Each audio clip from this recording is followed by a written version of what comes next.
ആകാരത്തിൽ വളരെ ചെറിയ, എന്നാൽ വേദാന്തത്തിൻ്റെ സാരസർവസ്വത്തെ നമുക്ക് ബോധിപ്പിക്കുന്ന ഒരു കൃതിയാണ് അദ്വൈത ദീപിക. അതാണ് നമ്മൾ ഇപ്രാവശ്യം ഇവിടെ ചിന്തിക്കാം എന്ന് വെച്ചിട്ടുള്ളത്. ഏതായാലും വളരെ സന്തോഷം. നേരത്തെ പറഞ്ഞത് അത്ര എളുപ്പമുള്ള കൃതിയല്ല. എന്നാൽ കട്ടിയാന്ന് വിചാരിക്കുകയും വേണ്ട. കട്ടിയാന്ന് വിചാരിച്ചാൽ പിന്നെ ആരും പഠിക്കില്ലല്ലോ. നല്ലോണം ചവച്ച് ശ്രമിക്കുന്നതിനനുസരിച്ച് ഇതിൻ്റെ മധുരം നമുക്ക് മനസ്സിലാവും. ലളിത മലയാളമാണ്, അതിൽ യാതൊരു സംശയമില്ല. സുലളിത മലയാളമാണ്, സുലളിത മലയാളം.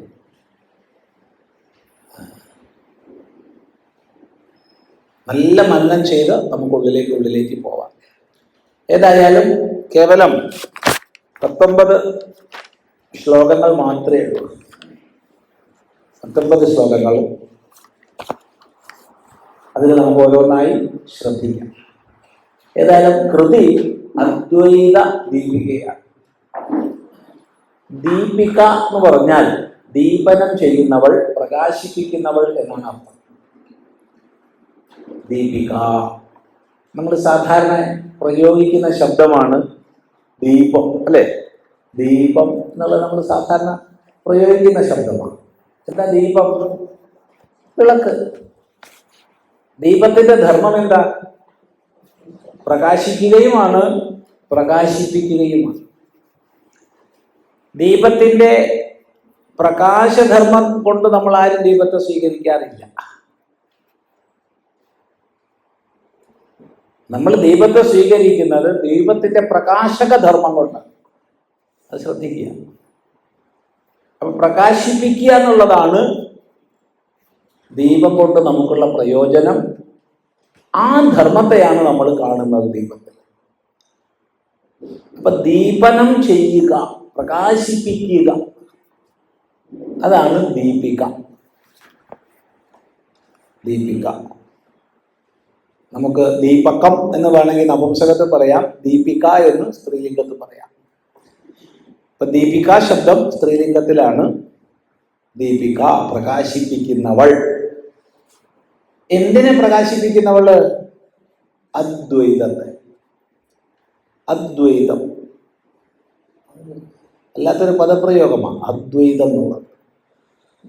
അദ്വൈതം എന്നുള്ള ശബ്ദമൊന്നും അധികം വിസ്തരിക്കാൻ ഇപ്പം പോണില്ല. നമുക്ക് ക്രമേണ അത് മുന്നോട്ട് പോകുമ്പോൾ മനസ്സിലാക്കാം. എങ്കിലും പദാർത്ഥം പറയാതെ ഒരു ഗ്രന്ഥത്തിലേക്ക് കടക്കാൻ പാടില്ല, അങ്ങനെ നിയമമുണ്ട്. അതുകൊണ്ട് അതിനുവേണ്ടി മാത്രം അർത്ഥം പറയാം. ദ്വിധാ ഇതം ഇത് ദ്വൈതം. അപ്പൊ ദ്വൈതം എന്ന് പറഞ്ഞാൽ രണ്ടായത് എന്നാണ്. ദ്വിധാ ഇതം, രണ്ടായി പിരിഞ്ഞതാണ് ദ്വൈതം. അതിന്റെ ഭാവമാണ് ദ്വൈതം. രണ്ടെന്നുള്ള ഭാവം ദ്വൈതം. ആ ദ്വൈതത്തെ നിഷേധിക്കുകയാണ് ന ദ്വൈതം അദ്വൈതം.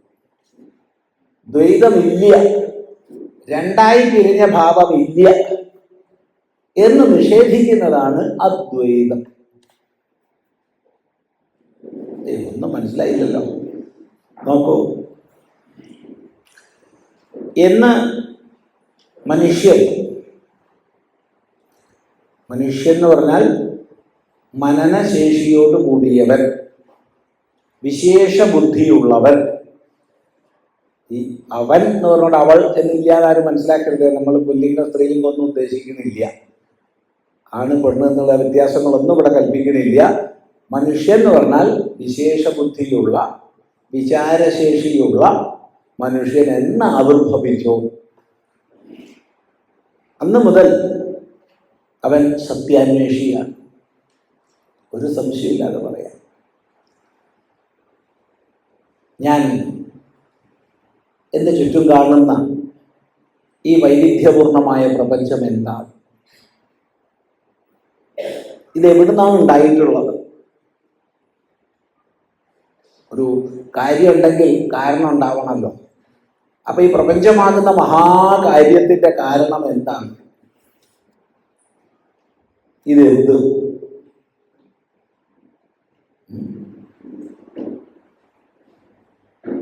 എന്താണ് ഈ പ്രപഞ്ചം? ഇതിന്റെ കാരണം എന്താണ്? ഞാൻ നിരീക്ഷിക്കുമ്പോൾ വ്യക്തമായൊരു നിയമക്രമം ഇവിടെ ഉള്ളതായി കാണുന്നു. ഇന്ന ദേശത്തിന് ഇന്നത്, ഇന്ന കാലത്തിന് ഇന്നത് എന്ന തോതിൽ വ്യക്തമായ നിയമക്രമങ്ങൾ ഇവിടെയുണ്ട്.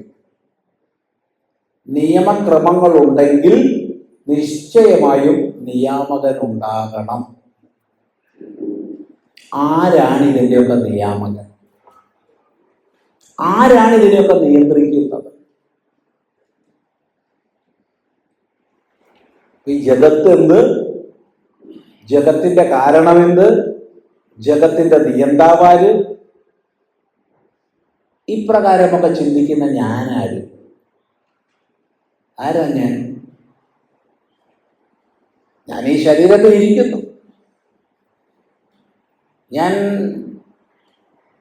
ഇന്ദ്രിയങ്ങളും മനസ്സും ബുദ്ധിയും എല്ലാം ഉള്ള ആളാണ്. പക്ഷെ ഇതൊന്നും അല്ലല്ലോ ഞാൻ ഇതിലൂടെയൊക്കെ പ്രവർത്തിക്കുകയല്ലേ. ഞാൻ കണ്ടുകൊണ്ട് കാണുന്നു, ചെവി കൊണ്ട് കേൾക്കുന്നു, മൂക്കുകൊണ്ട് മണക്കുന്നു. പക്ഷെ ആര് ഞാൻ? ഞാൻ കണ്ണോ ചെവിയോ മൂക്കോ അല്ലല്ലോ. അപ്പൊ ഞാൻ ആര്?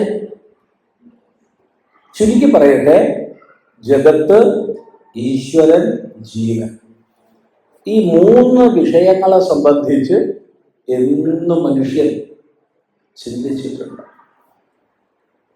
ചോദ്യങ്ങൾ ഉന്നയിച്ചിട്ടുണ്ട്. എന്താണ് ആത്യന്തികമായ സത്യം എന്നുള്ള മനുഷ്യന്റെ അന്വേഷണത്തിൽ നിന്നാണ് ലോകത്തിൽ എല്ലാ ശാസ്ത്രങ്ങളും ഉരുത്തിരിഞ്ഞത്. ഈ അന്വേഷണത്തിൽ നിന്നാണ് എല്ലാ തത്വചിന്തകളും ഉരുത്തിരിഞ്ഞത്. ശ്രദ്ധിക്കുക, എല്ലാ ശാസ്ത്രങ്ങളും എല്ലാ തത്വചിന്തകളും, ശാസ്ത്രം എന്ന് പറയുമ്പോൾ അതിന് ടെക്നോളജി കാണരുതേ, അതിന് ടെക്നോളജി കാണരുത്, ശുദ്ധശാസ്ത്രമാണ് ഉദ്ദേശിച്ചത്. ടെക്നോളജി എന്ന് പറയുമ്പോൾ അപ്ലൈഡ് സയൻസാണ്, പ്യുവർ സയൻസ് അല്ല. ഈ സത്യാന്വേഷണം അവിടെ പല പല നിഗമനങ്ങളിലേക്ക് നമ്മൾ എത്തിച്ചേർന്നു. പല നിഗമനങ്ങളിലേക്ക്. ഈ പദാർത്ഥങ്ങളെ കൊണ്ട് നിർമ്മിക്കപ്പെട്ടതാണ് ഈ പ്രപഞ്ചം അഖിലവും. പദാർത്ഥത്തിന്റെ അതിസൂക്ഷ്മ കണികയാണ് അണു എന്നുള്ളത്. അങ്ങനെ അണുക്കൾ ചേർന്ന് പദാർത്ഥങ്ങളും പദാർത്ഥങ്ങൾ ചേർന്ന് ഈ പ്രപഞ്ചവും നിർമ്മിക്കപ്പെട്ടു.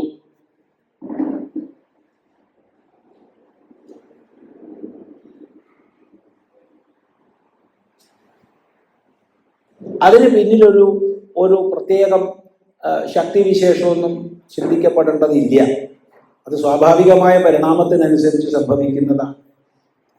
അങ്ങനെയല്ല, ഇത് ആവിർഭവിക്കണമെങ്കിൽ അതിന് പിന്നിൽ വലിയൊരു ഇച്ഛാശക്തി വേണം.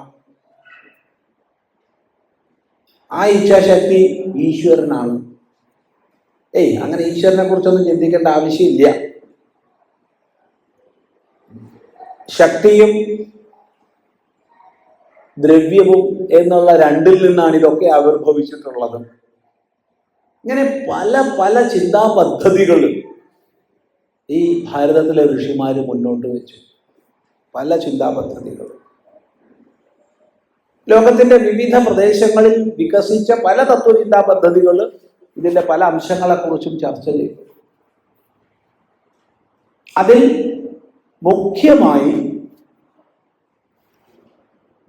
കാണപ്പെടുന്നതും കാണുന്നതും രണ്ടല്ല. ഈശ്വരനും ജീവനും ഈ ജഗത്തും പലതല്ല. ആത്യന്തികമായി സത്യം ഒന്നാണ് എന്ന് പ്രഖ്യാപിക്കുന്ന ചിന്താ പദ്ധതി. ആ ചിന്താ പദ്ധതിക്കാണ് അദ്വൈതം എന്ന് പറയുന്നത്. രണ്ട് എന്നുള്ളതിനെ, രണ്ടാണ് എന്നുള്ളതിനെ അത് നിഷേധിക്കും. രണ്ടില്ല എന്ന് സമർത്ഥിക്കും. അതാണ് അദ്വൈതം. പക്ഷെ ഈ അദ്വൈതത്തെ ഗ്രഹിക്കാൻ, ധരിക്കാൻ ബഹുഭൂരിഭാഗം പേർക്കും കഴിയില്ല. കാരണം കാണുന്ന ഞാനുണ്ടല്ലോ, കാണപ്പെടുന്ന പ്രപഞ്ചമുണ്ടല്ലോ, അനുഭവിക്കപ്പെടുന്നത് ഉണ്ട് എന്നുള്ളത് സത്യമായിരിക്കെ എങ്ങനെ ഒന്നെന്ന് പറയും? എന്ന് മാത്രമല്ല, ഞാൻ ജനിച്ചു മരിക്കുന്നതാണ്, ഞാൻ അല്പശക്തിയാണ്, ഞാൻ അല്പവ്യാപിയാണ്, ഞാൻ ദേശകാലങ്ങളാൽ പരിമിതനാണ്. ഇത്ര വയസ്സ് വരെ പരമാവധി ജീവിക്കുള്ളൂ, അത് കഴിഞ്ഞാൽ മരിച്ചു പോകും. അപ്പൊ അതുകൊണ്ട് സർവശക്തിയായിരിക്കുന്ന ഒരു ഈശ്വരൻ വേറെ ഉണ്ട്, സർവജ്ഞനായിരിക്കുന്ന ഒരു ഈശ്വരനുണ്ട്, സർവവ്യാപിയായിരിക്കുന്ന ഈശ്വരനുണ്ട്. ഞാൻ അല്പശക്തിയും അല്പവ്യാപിയും അല്പജ്ഞനുമാണ്. ഒരിക്കലും ഈശ്വരനും ജീവനും ഒന്നല്ല. ഇങ്ങനെയുള്ള ചിന്താപദ്ധതിയാണ് ദ്വൈതം. എന്നാൽ ശരിയാണ്, വ്യവഹാരത്തിൽ ഈ പറഞ്ഞ ഭേദങ്ങളൊക്കെയുണ്ട്, ഇല്ല എന്ന് പറയുന്നില്ല. പക്ഷേ ഈ ഭേദങ്ങളൊക്കെ കേവലം വ്യവഹാരത്തിൽ മാത്രമാണ്, പരമാർത്ഥത്തിൽ ഇല്ല. പരമാർത്ഥത്തിൽ സത്യം ഏകമാണ്, അദ്വൈതമാണ്. ഈ ചിന്താപദ്ധതിയാണ് അദ്വൈതം. ഈ പേര് വളരെ ശ്രദ്ധിക്കേണ്ടതാണ്. നമ്മൾക്ക് അനുഭവത്തിലുള്ള, ആവർത്തിക്കട്ടെ, നമ്മൾക്ക് അനുഭവത്തിലുള്ള ദ്വൈതമണ്ഡലത്തെ ഞാനും നീയും, അഥവാ ഞാനും ജഗത്തും, ഞാനും ഈശ്വരനും, അപ്പൊ ഈശ്വരൻ, ജീവൻ, ജഗത്ത് എന്നുള്ളതായ ദ്വൈതമണ്ഡലത്തെ അംഗീകരിക്കുന്നു. അംഗീകരിച്ച ശേഷം നല്ലപോലെ വിചാരം ചെയ്ത് ഇത് പരമാർത്ഥത്തിലുള്ളതല്ല, ഇത് കേവലം വ്യാവഹാരിക തലത്തിലേ ഉള്ളൂ, പരമാർത്ഥ തലത്തിൽ ഈ ഭേദമില്ല എന്നുള്ള ആ ദർശനമാണ് അദ്വൈത ദർശനം. ഈ അദ്വൈതത്തെ പ്രകാശിപ്പിക്കുന്നതാണ് അദ്വൈത ദീപിക. ശ്രീനാരായണ ഗുരുദേവന്റെ ചിന്താപദ്ധതി 100% അദ്വൈത ചിന്താപദ്ധതിയാണ്. സത്യം രണ്ടില്ല. ഭഗവാൻ ഭാഷ്യകാരൻ ശങ്കരാചാര്യസ്വാമികൾ തൻ്റെ ഭാഷ്യങ്ങളിലൂടെ വേദത്തിന്റെ സാരം അദ്വൈതമാണെന്ന് സമർത്ഥിച്ചു. അതേ സമർത്ഥനമാണ് ശ്രീനാരായണ ഗുരുദേവൻ തൻ്റെ കൃതികളിലൂടെ ചെയ്തിട്ടുള്ളത്. പുള്ളി മാറ്റമില്ല. രണ്ടാമതൊന്നില്ലാത്ത ഏക സത്യത്തെ വെളിപ്പെടുത്തുകയാണ്. എപ്രകാരം ശങ്കരാചാര്യസ്വാമികൾ തൻ്റെ കൃതികളിലൂടെ ചെയ്തോ, തൻ്റെ ഉപദേശങ്ങളിലൂടെ ചെയ്തോ, അതേപോലെ അദ്വൈതമായ സത്യത്തെ വെളിപ്പെടുത്തുകയാണ് ശ്രീനാരായണ ഗുരുദേവൻ തൻ്റെ ഉപദേശങ്ങളിലൂടെ, തൻ്റെ കൃതികളിലൂടെ ചെയ്തത്. ആ മഹാപുരുഷന്മാര് അദ്വൈത നിഷ്ഠയിൽ സുപ്രതിഷ്ഠിതരായിരുന്നു. അദ്വൈത നിഷ്ഠയിൽ സുപ്രതിഷ്ഠിതരായിരുന്നു, ഒരൽപ്പം വ്യതിചലനമില്ലാതെ. സ്വയം അദ്വൈത നിഷ്ഠയിൽ ഉറച്ചുകൊണ്ട് ലോകത്തിൻ്റെ ഏത് തലത്തിലേക്കും പോയി ആവശ്യമുള്ള സേവനങ്ങൾ മുഴുവൻ, വെളിച്ചം വിതറൽ മുഴുവൻ അവിടുന്ന് നിർവഹിച്ചു. രണ്ടു പേരുടെ ജീവിതം നോക്കിക്കഴിഞ്ഞാൽ സമാനത നമുക്ക് കാണാം. എത്ര സ്തോത്രകൃതികളാണ് എഴുതിയത്, എത്ര ആചാര അനുഷ്ഠാന സമ്പ്രദായങ്ങളെയാണ് ചിട്ടപ്പെടുത്തിയത്. ഇപ്പൊ സമാജത്തെ പിടിച്ചുയർത്താൻ വേണ്ടി അതത് കാലഘട്ടത്തിൽ സമാജം ഇരുന്ന തലത്തിലേക്ക് ഇറങ്ങിപ്പോയി ക്രമികമായി ആ അദ്വൈതബോധത്തിന്റെ നെറുകയിലേക്ക് ശ്രുതിയുക്തി അനുഭവങ്ങൾക്ക് അനുസൃതമായി ഉയർത്തുകയാണ് ശങ്കരാചാര്യസ്വാമികളായാലും ശ്രീനാരായണ ഗുരുദേവനായാലും ഒരുപോലെ ചെയ്തത്.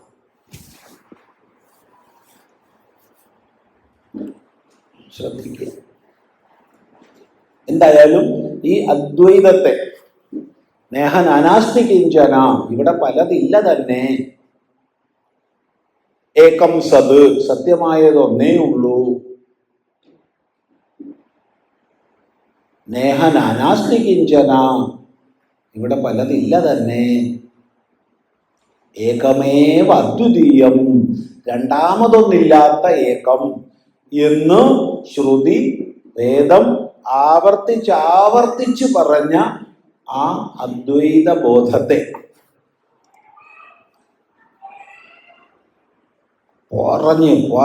പറഞ്ഞ് ഉറപ്പിക്കുകയാണ് ഈ കൃതിയിൽ ചെയ്യുന്നത്. ആവർത്തനമാണ്, ആവർത്തിച്ച് ഉറപ്പിക്കുക. നമുക്ക് തോന്നും എന്തിനാ ഇങ്ങനെ പറഞ്ഞത് തന്നെ പറയണത് നമുക്ക് തോന്നും വായിക്കുമ്പോൾ. അതോടെ ഭാഷ്യകാരൻ ശങ്കരാചാര്യസ്വാമികൾ തൻ്റെ ഉപനിഷത്ത് ഭാഷ്യത്തിൽ ഒരിടത്ത് പറയുന്നുണ്ട്, ഇതെന്തൊരു അത്ഭുതമാണ് ഈ മായ എന്നുള്ളത്. ഇന്ന് വരെ ആരും നമ്മളോട് നീ ശരീരമാണെന്ന് ഉപദേശിച്ചിട്ടില്ല. നമ്മുടെ അമ്മയോ അച്ഛനോ ഗുരുനാഥന്മാരോ ആരെങ്കിലും നമ്മളോട് ഉപദേശിച്ചിട്ടുണ്ടോ? നീ ശരീരമാണെന്നുണ്ടോ? ഓർമ്മിച്ച് നോക്കൂ. ഉണ്ടോ? എന്താ അഭിപ്രായം? ഇല്ലല്ലോ, നമ്മളോട് ആരും ഉപദേശിച്ചിട്ടില്ല.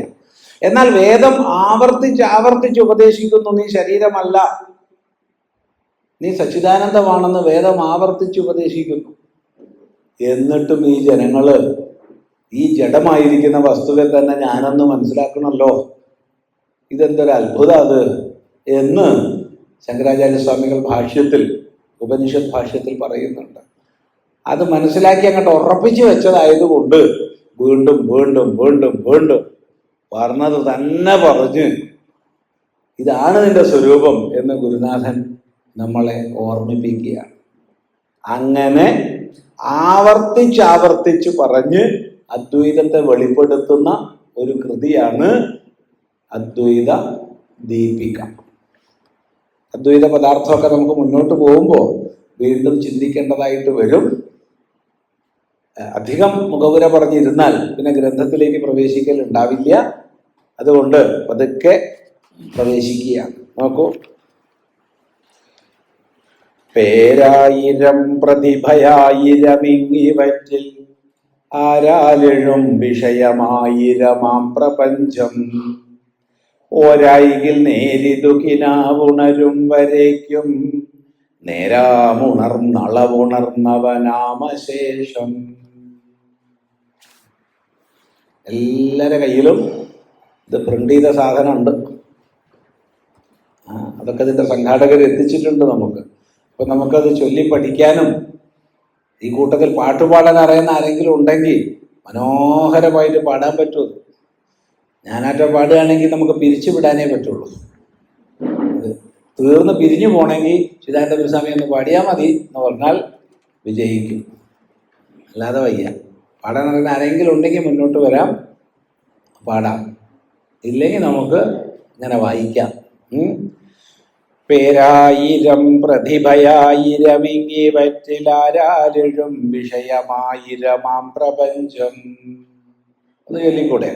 പേരായിരം പ്രതിഭയായിരമിങ്ങി വറ്റിലാരാലെഴും വിഷയമായിരമാം പ്രപഞ്ചം ഓരായികിൽ നേരിതു കിനാവുണരും വരേക്കും നേരാമുണർന്നളവുണർന്നവനാമശേഷം.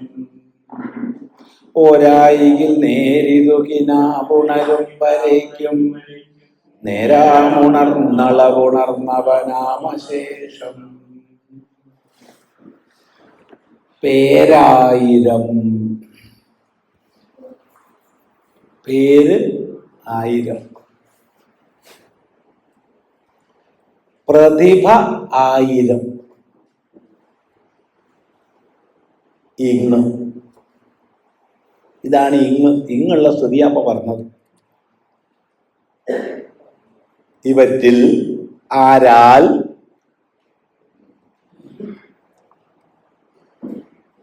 വിഷയം ആയിരമാം പ്രപഞ്ചം എഴും. ഇതാണ് വസ്തുത.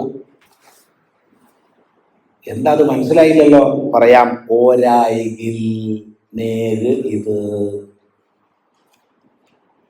ഓരായെങ്കിൽ ഇത് നേര്. ആഹാ. ഏതുപോലെ കിനാവ് ഉണരും വരേക്കും നേരാം. കിനാവ് ഉണരുന്നവരേക്കും നേരാം. എന്നാ ഉണർന്നു കഴിഞ്ഞാലോ ഉണർന്ന അളവ് ഉണർന്നവനാം അശേഷം.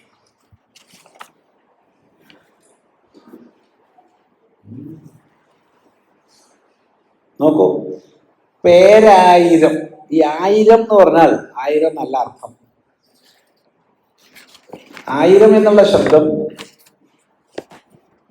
മലയാളത്തിലായാലും സംസ്കൃതത്തിലായാലും ഒക്കെ തന്നെ സഹസ്രം എന്ന് പറഞ്ഞാൽ ആയിരം എന്നല്ല. പിന്നെന്താ? അനവധി, എണ്ണമറ്റത്, വളരെയധികം എന്ന് സൂചിപ്പിക്കാൻ വേണ്ടിയിട്ടാണ് ആയിരം എന്ന് പറയുക. നമ്മൾ അങ്ങനെ 100, 1000 എന്നൊക്കെ പറയാറുണ്ടില്ലേ? എനിക്ക് 100 പണിയുണ്ട് വീട്ടിൽ എന്ന് പറഞ്ഞാൽ എത്ര പണിയാ? 100 പണിയാ? അത് 100 പണി എന്നുള്ള അർത്ഥത്തിലല്ല, എണ്ണിയാൽ ഒടുങ്ങാത്ത എത്ര പണിയുണ്ട് 100. അല്ലാണ്ട് 100 എന്നുള്ള അർത്ഥത്തിലല്ല അത്. 99 പണി കഴിഞ്ഞല്ലോ, ഇനി എത്ര പണിയുണ്ടെന്ന് ചോദിച്ചാൽ അങ്ങനെ പറയല്ലേ. 100 എന്നുള്ള അർത്ഥത്തിലല്ല, അനേകം, വളരെയധികം എന്നുള്ള അർത്ഥത്തിലാണ്. അതുപോലെയാണ് 1000 എന്ന് പറയുക. ഭഗവാൻ 1000 തല ഉണ്ട് എന്ന് പറഞ്ഞാൽ എന്താ അർത്ഥം? സഹസ്ര ശീർഷ പുരുഷ. ഭഗവാൻ 1000 തലയാ എന്ന് വെച്ചാൽ എന്താ അർത്ഥം? 999 + 1 = 1000 എന്നല്ല, മറിച്ച് എണ്ണമറ്റ ഈ പ്രപഞ്ചത്തിലെ എല്ലാ തലകളും ഭഗവാന്റെ തലകളാണെന്ന അർത്ഥം. എണ്ണമറ്റത്. അപ്പൊ പേരായിരം. ഈ അദ്വൈതം നല്ലോണം പ്രകാശിക്കണമെങ്കിൽ, ദീപിക പ്രവർത്തിക്കണമെങ്കിൽ ഈ ഹാളിലേക്ക് വരുമ്പോൾ മൊബൈൽ ഫോണിനൊക്കെ ബോധം കെടുത്തണം. അതിനുള്ള ചില മരുന്നുകളൊക്കെ ഉണ്ട്. അങ്ങനെ ബോധം കെടുത്തിയാൽ പിന്നെ അതിന് ശബ്ദം ഉണ്ടാവില്ല. പിന്നെ ഇത് കഴിഞ്ഞ് പുറത്ത് പോയാലേ ശബ്ദം ഉണ്ടാവുള്ളൂ. അങ്ങനെയുള്ള എന്തെങ്കിലും ഒരു പ്രയോഗം ചെയ്യണം, എന്നാലേ ദീപിക പ്രകാശിക്കൂ, ഇല്ലെങ്കിൽ പ്രകാശിക്കില്ല. അപ്പോൾ ഈ 2 മണിക്കൂർ അത് പ്രവർത്തിച്ചില്ലെങ്കിൽ ഒരു കുഴപ്പമില്ല, ഒരു വസ്തുവും വരാനില്ല. അത് നമുക്ക് വയ്യാച്ചാൽ പിന്നെ എന്തദ്വൈതാ പിന്നെ? അതുകൊണ്ടൊരു കുഴപ്പമില്ല. 2 മണിക്കൂർ അവനെ ബോധം കെടുത്തി വെക്കുക. ചിലർക്ക് ഇത് അറിയില്ല, അപ്പം അത് കുട്ടികളുടെ അടുത്ത് കൊടുത്താൽ മതി, അവർ ശരിയാക്കി തരും. ശരി. അപ്പൊ പേരായിരം, ആയിരക്കണക്കിന് നാമങ്ങൾ. നാമം എന്ന് പറഞ്ഞാൽ അതിൻ്റെ കൂടെ എപ്പോഴും രൂപവും നിൽക്കും. നാമരൂപങ്ങൾ എപ്പോഴും ഒന്നിച്ചാ അല്ലേ? അങ്ങനെയല്ലേ പതിവ്? നമുക്കിപ്പോൾ ഏതെങ്കിലും ഒരാളുടെ പേര് പറഞ്ഞു എന്ന് വിചാരിച്ചോ, അപ്പൊ പെട്ടെന്ന് അയാളുടെ രൂപം നമുക്ക് ഓർമ്മ വന്നു. അല്ലെങ്കിൽ രൂപം കണ്ടുവച്ചാൽ ഉടനെ അയാളുടെ പേര് ഓർമ്മ വന്നു. ഇത് വ്യക്തിയെ സംബന്ധിച്ച് മാത്രമല്ല, വസ്തുക്കളെ സംബന്ധിച്ചും അങ്ങനെ തന്നെയാണ്. ഇന്നത് ഇല്ല. ഈ പ്രപഞ്ചം മുഴുവൻ, ഈ സംസാരം മുഴുവൻ നാമരൂപാത്മകമാണ്. നാമം, രൂപം, പേര്, പിന്നെ രൂപവും.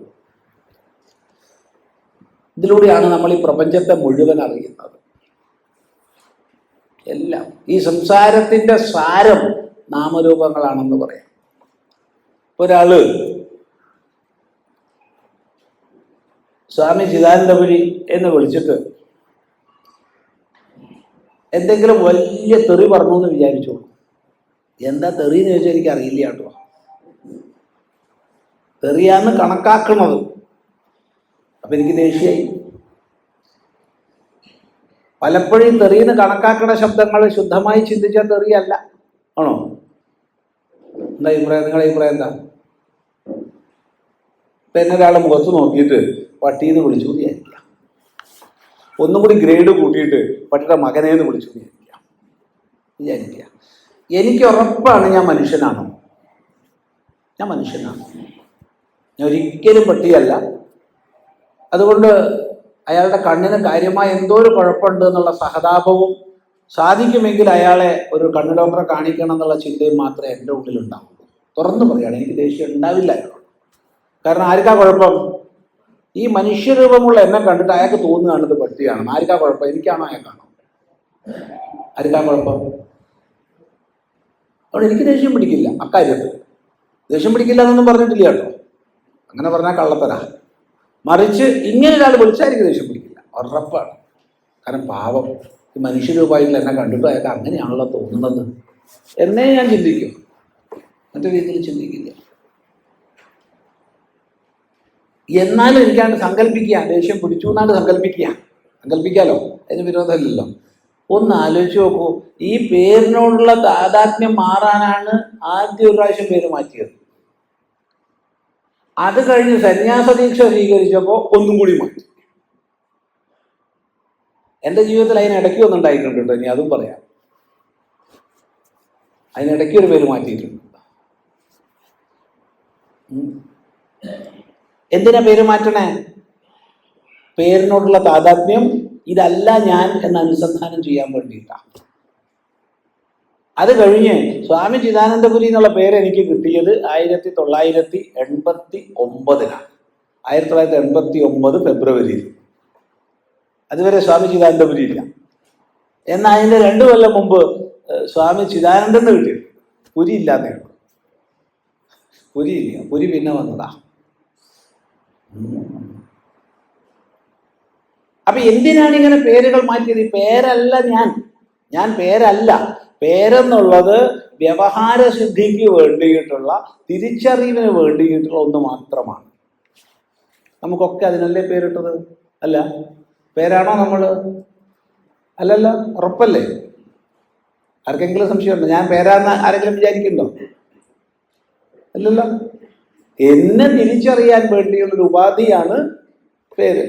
അത് നമുക്ക് അനായാസേന 3 പ്രാവശ്യം മാറ്റാം. ഗസറ്റ് വിജ്ഞാപനം കൊടുത്ത് 2 പ്രാവശ്യം ഇനി നിങ്ങൾക്കൊക്കെ മാറ്റാം. പിന്നെ മാറ്റണമെങ്കിൽ കുറച്ച് പ്രശ്നം, പിന്നെ എന്തൊക്കെയോ പ്രൊസീജിയർ, കുറച്ച് കോംപ്ലിക്കേറ്റഡ് ആയിട്ടുള്ള പ്രൊസീജിയർ ഉണ്ട്. ഇതിന് ഒരു കോംപ്ലിക്കേഷനും ഇല്ല, എളുപ്പം മാറ്റാം 2 പ്രാവശ്യം.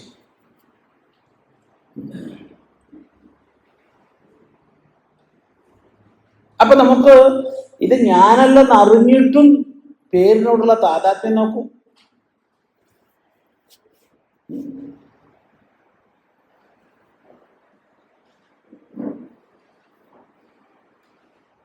നമ്മുടെയൊക്കെ പേരുകൾ അമ്മയോ അച്ഛനോ 2 കൂടി സ്റ്റണ്ട് കൂടിയിട്ടോ, അല്ലെങ്കിൽ ഗുരുനാഥനോ, അല്ലെങ്കിൽ കണ്ട പുസ്തകങ്ങളൊക്കെ നോക്കി ലോകത്തിൽ ആർക്കും ഇല്ലാത്ത പേര് ഏതാണെന്നൊക്കെ നോക്കി പേരിടുന്ന ആൾക്കാരുണ്ട്.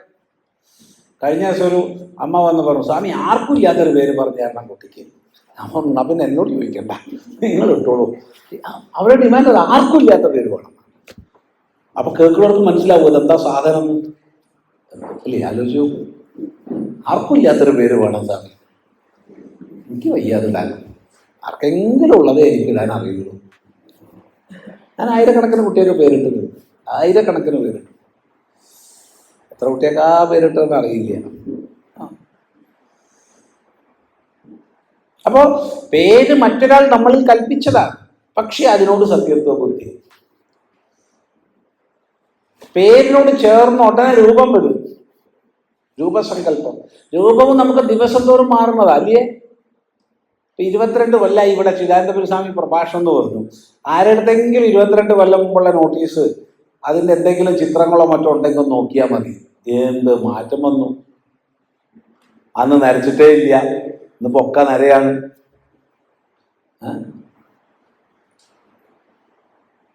22 കൊല്ലം എന്ന് പറഞ്ഞാൽ അന്നുള്ള ഒരു കോശം പോലും ഇതിലില്ല. കാരണം 12 കൊല്ലം കൊണ്ട് ഒരു മനുഷ്യ ശരീരത്തിലെ മുഴുവൻ കോശങ്ങളും മാറും. ദിവസവും ലക്ഷക്കണക്കിന്, ആഴ്ചയിൽ കോടിക്കണക്കിന് കോശങ്ങളാണ് ചത്തുപോണത്. അത്ര തന്നെ ജനിക്കുന്നുണ്ട്.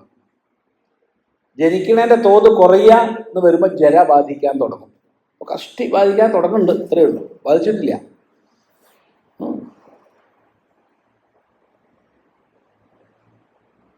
ചിന്തിക്കുക. ജര ബാധിച്ചു കഴിഞ്ഞാൽ മനസ്സിലാക്കാം അടുത്ത ആള് ഇങ്ങനെ എന്തി നോക്കാൻ തുടങ്ങിയിട്ടുണ്ട്, അടുത്ത് വരാൻ തുടങ്ങിയിട്ടുണ്ട് എന്ന് മനസ്സിലാക്കാം. അതിനെ മറച്ചു വെച്ചിട്ട് കാര്യമൊന്നുമില്ല.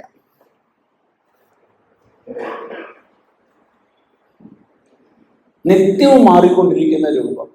ഇനി മാറുന്നില്ലാച്ചോളൂ. നമുക്ക് ഈ രൂപം ബോധിപ്പിക്കുന്നത് ആരാ?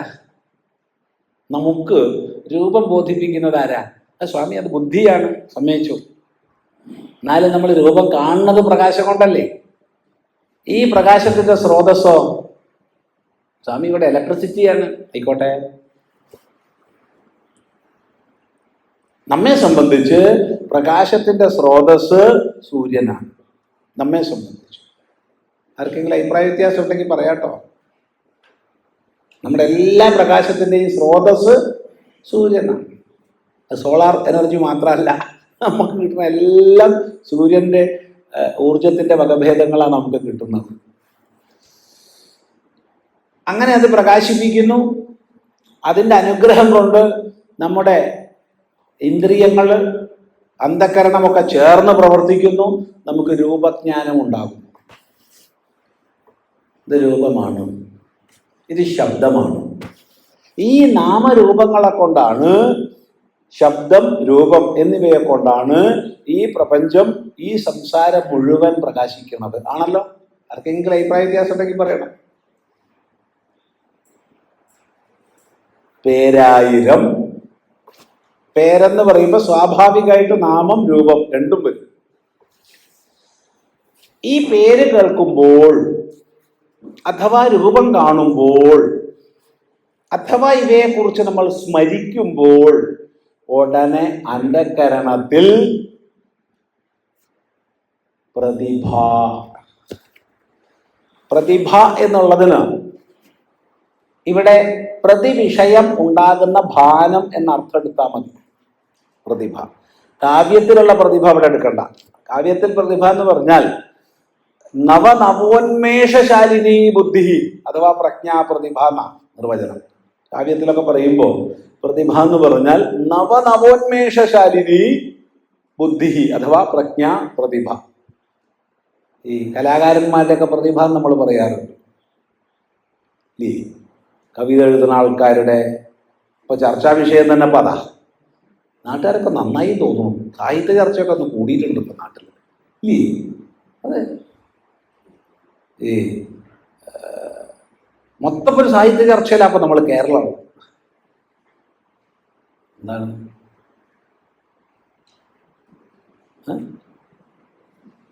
ഒരു ഭാഗത്ത് പരമപവിത്രമദാമി മണ്ണിൽ, വേറൊരു ഭാഗത്ത് വേടൻ. ഇതൊക്കെ സാഹിത്യ ചർച്ചയല്ലേ? നല്ലതാണ്. നമ്മൾ ഒന്നിന് അനുകൂലം പ്രതികൂലം അല്ല.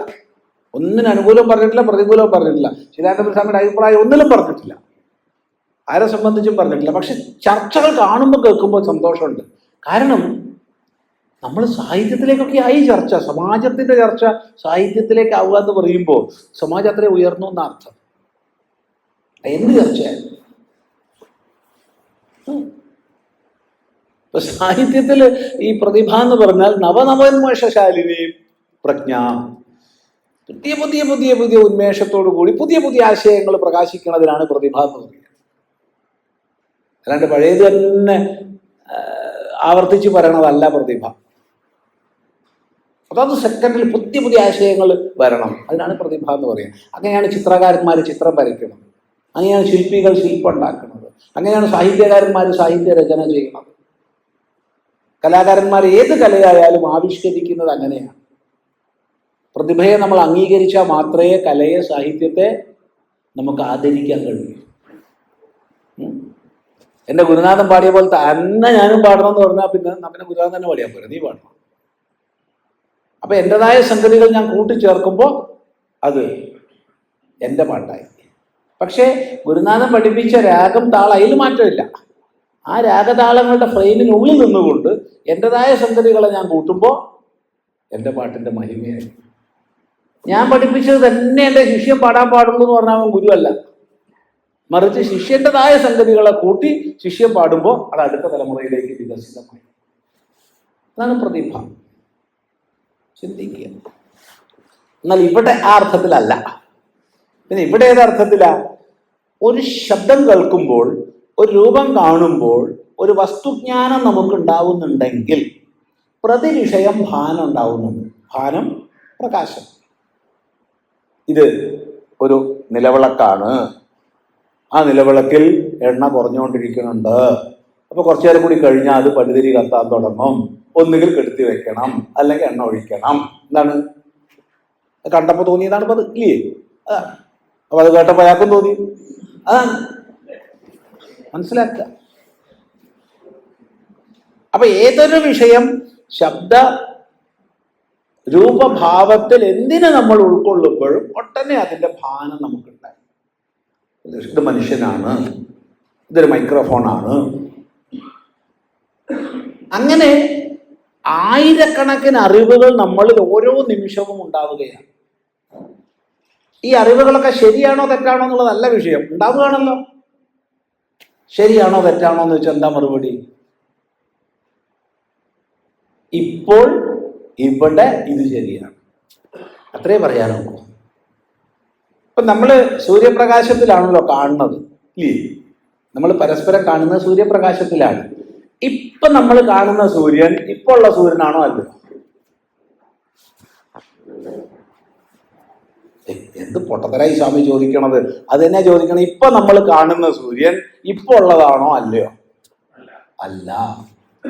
ശാസ്ത്രജ്ഞന്മാര് പറയുന്നത് വിശ്വസിക്കാമെങ്കിൽ 8 മിനിറ്റ് മുമ്പുള്ള സൂര്യനെയാണ് ഇപ്പൊ നമ്മൾ കാണുന്നത്. ഇപ്പോൾ നമ്മൾ കണ്ട് നമ്മളിൽ നിന്ന് പ്രതികരണമുണ്ടായി ഇത് സൂര്യനാകുന്നു എന്ന ബോധം വരുമ്പോഴത്തേക്ക് മൈക്രോ സെക്കൻഡ്സ് വീണ്ടും കൂടും. അപ്പൊ ഇപ്പൊ നമ്മൾ കാണുന്ന സൂര്യൻ 8 മിനിറ്റ് മുമ്പുള്ള സൂര്യനാണ്. കാരണം സൂര്യനിൽ നിന്ന് വെളിച്ചം ഭൂമിയിലേക്ക് എത്തണമെങ്കിൽ 8 മിനിറ്റ് പിടിക്കും. ഇപ്പോൾ നമ്മൾ കാണുന്ന നക്ഷത്രങ്ങള് പലതും എന്നോ ചത്തുപോയവയാണ്. അത്രയും പ്രകാശവർഷങ്ങൾക്ക് ദൂരെ നിന്ന് പ്രസരിപ്പിക്കപ്പെട്ട വെളിച്ചം നമ്മളിലേക്ക് എത്തുമ്പോഴത്തേക്ക് മിക്ക നക്ഷത്രങ്ങൾ ചത്തുപോയിട്ടുണ്ടാവും.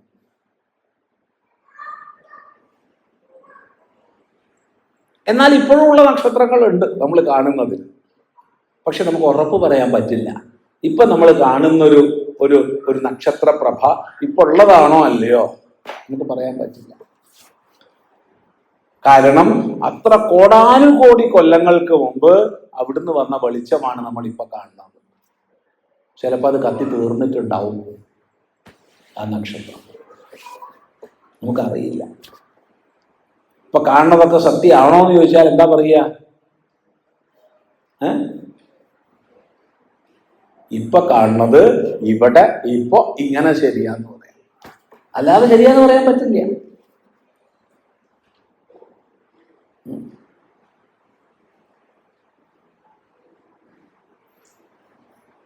നമ്മള് വേദാന്ത വിദ്യാർത്ഥികൾ പഠിക്കുന്ന സമയത്ത് ഈ അലാത ചക്ര ദൃഷ്ടാന്തമൊക്കെ പറയാറുണ്ട്. തീക്കൊള്ളി അമിത വേഗതയിൽ കറക്കിയാല് ഒരു അഗ്നി കൊണ്ടുള്ള ഒരു ഗോളം കാണാൻ പറ്റും, ഒരു വൃത്താകാരം കാണാൻ പറ്റും എന്ന് പറയും. അപ്പൊ അവിടെ അഗ്നി കൊണ്ടുള്ള ഒരു വൃത്താകാരം കാണുന്നു. അത് ശരിയാണോ തെറ്റാണോ? ഉണ്ടോ ഇല്ലയോ? എന്താ അഭിപ്രായം? ഉണ്ട്, ഞാൻ കാണുന്നുണ്ട്. ഇനി ഇതേ സാധനമാണ് പഴയ സിനിമകൾ, ഇപ്പോഴത്തെ അല്ല കേട്ടോ, പഴയ സിനിമകൾ. കാരണം ഇന്നത്തെ സിനിമ ഈ ഫിലിമൊന്നും വെച്ചിട്ടല്ലല്ലോ, നമുക്കറിയാമല്ലോ. എന്നാലും ടെക്നോളജി അത് തന്നെയാണ്, സെയിം ടെക്നോളജിയാണ്, ഒരു മാറ്റമില്ല. പക്ഷെ ഫിലിം ആവുമ്പോൾ നമുക്കത് എളുപ്പമാണ് മനസ്സിലാക്കാൻ. നമ്മളൊക്കെ സ്കൂളിൽ ഈ ഇടയ്ക്കുള്ള ബെല്ല് അടിച്ചു കഴിഞ്ഞാൽ ഓടിപ്പോണ ഒരു സ്ഥലമായിരുന്നു സിനിമാ ഹാൾ. അടുത്ത 2ാം ബെല്ല് അടിച്ച് ക്ലാസ് കയറുന്ന സമയമാകുമ്പോഴത്തെ തിരിച്ചെത്തും. എന്താ സമയം കൊണ്ടുള്ള പരിപാടി എന്ന് ചോദിച്ചാൽ, പുതിയ സിനിമകൾ വന്നിട്ടുണ്ടെങ്കിൽ കുറേ ഫിലിമുകൾ കട്ട് ചെയ്തിട്ട് ഇട്ടിട്ടുണ്ടാവും പുറത്ത്. ഇത് പെറുക്കാനാണ് പോണത്. അപ്പം അടിയൊക്കെ ഉണ്ടാവും കിട്ടാൻ വേണ്ടിയിട്ട്. അതെ, അങ്ങനെ എത്ര ഫിലിം കിട്ടണോ അതും കൊണ്ട് ഓടുകയാണ് പിന്നെ സ്കൂളിലേക്ക്. എന്നിട്ട് വീട്ടിലെത്തിയിട്ട് പരീക്ഷണങ്ങൾ, ഈ ബൾബ് പൊട്ടിച്ചിട്ട് അതിൻ്റെ ഉള്ളിൽ വെള്ളം നിറച്ചിട്ട് അതിനൊരു ഒരു കോർക്ക് ഇട്ടിട്ട് അടച്ചിട്ട് ഇപ്പുറത്തുനിന്ന് ടോർച്ച് അടിച്ചിട്ട് ഈ ഫിലിം വെച്ചിട്ട് പ്രൊജക്റ്റ് ചെയ്ത് ചുമരുമ്പോൾ കാണിക്കുക. ഇതൊക്കെയാണ് പരിപാടികൾ കുട്ടികളാവുമ്പോൾ. ഇപ്പോൾ ഓർമ്മ ഉണ്ട്. അപ്പം അതിൽ തൻ്റെ പ്രിയപ്പെട്ട നടൻ അല്ലെങ്കിൽ നടി, സത്യൻ, ശാരദ, ഷീല ഒക്കെ അങ്ങനെ ചുമരുമ്പൽ ഇങ്ങനെ വരും. പക്ഷെ അവർക്ക് ചലനമില്ല, ഒന്നുമില്ല. ഇതെന്താണിപ്പത്? ഇതേ സാധനം തിയേറ്ററിൽ സിനിമകളിലോ ടോക്കീസ് കാണുമ്പോഴോ സുഖായി, ദുഃഖായി, സന്തോഷമായി, സങ്കടമായി, സ്റ്റണ്ടായി, സെക്സായി. എന്ത് സന്തോഷം! കാരണം നമ്മളെ മുമ്പിൽ ഒരു ജീവിതം, തലമുറകളുടെ ജീവിതം നമ്മുടെ മുമ്പിലൂടെ കടന്നു പോവുകയാണ്. നമ്മൾ അതിൻ്റെ ഭാഗമാവുകയാണ്. ആ നായകന്റെ സുഖദുഃഖങ്ങളിൽ നമ്മളും പങ്കാളിയാവുകയാണ്. അല്ലേ? ശരിയല്ലേ പറഞ്ഞത്? ചിലപ്പോൾ കരഞ്ഞിട്ടൊക്കെ ആ സിനിമ വളർന്ന് പുറത്തു വരിക. നല്ല സിനിമയായിരുന്നു സ്വാമി, എന്താ ഞാൻ കുറേ കരഞ്ഞു. എടാ, നിനക്ക് അല്ലെങ്കിൽ തന്നെ കരയാൻ ഇഷ്ടം പോലെ ഉണ്ട്, പിന്നെ ഇനി അതിൻ്റെ ഉള്ളിൽ പോയിട്ട് കരയണം. എന്തൊരു സങ്കടം ആലോചിച്ചൊക്കെ ഒന്ന് ചിരിച്ചു പറഞ്ഞതാ സന്തോഷം. ഞാൻ വല്ലാതെ കരഞ്ഞു സ്വാമി, നല്ല സിനിമയാ. ദയവ് ഇത് പോയി ചിരിക്കടാ, പോയി കരയാണ്ട്. കാരണം ഞാൻ അവിടെ താതാത്മ്യപ്പെട്ട് നായകന്റെ കൂടെ, നായികയുടെ കൂടെ ജീവിക്കുകയായിരുന്നു 2.5 മണിക്കൂർ നേരം. ഒരു ബന്ധമില്ലാത്ത കുറേ ഫിലിമുകൾ, ആയിരക്കണക്കിന് ഫിലിമുകൾ അമിത വേഗതയിൽ കറങ്ങിയപ്പോൾ എൻ്റെ മുമ്പിൽ ഒരു ജീവിതത്തിൻ്റെ നൈരന്തര്യം ഉണ്ടായി. അതെനിക്ക് അനുഭവിക്കാൻ സാധിച്ചു. ഇത്ര തന്നെയല്ലേ നമ്മുടെ ജീവിതത്തിലുള്ളൂ, അല്ലാന്ന് തോന്നുന്നുണ്ടോ ആർക്കെങ്കിലും? നമ്മുടെ വിഷയങ്ങളെ അപഗ്രഥിക്കുന്ന മനസ്സിൻ്റെ, ഇന്ദ്രിയങ്ങളുടെ, അവയെ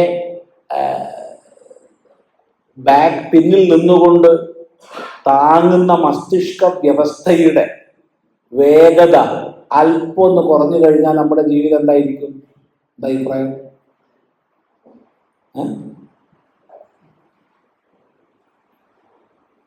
ഇങ്ങനെ വരാതിരിക്കട്ടെ.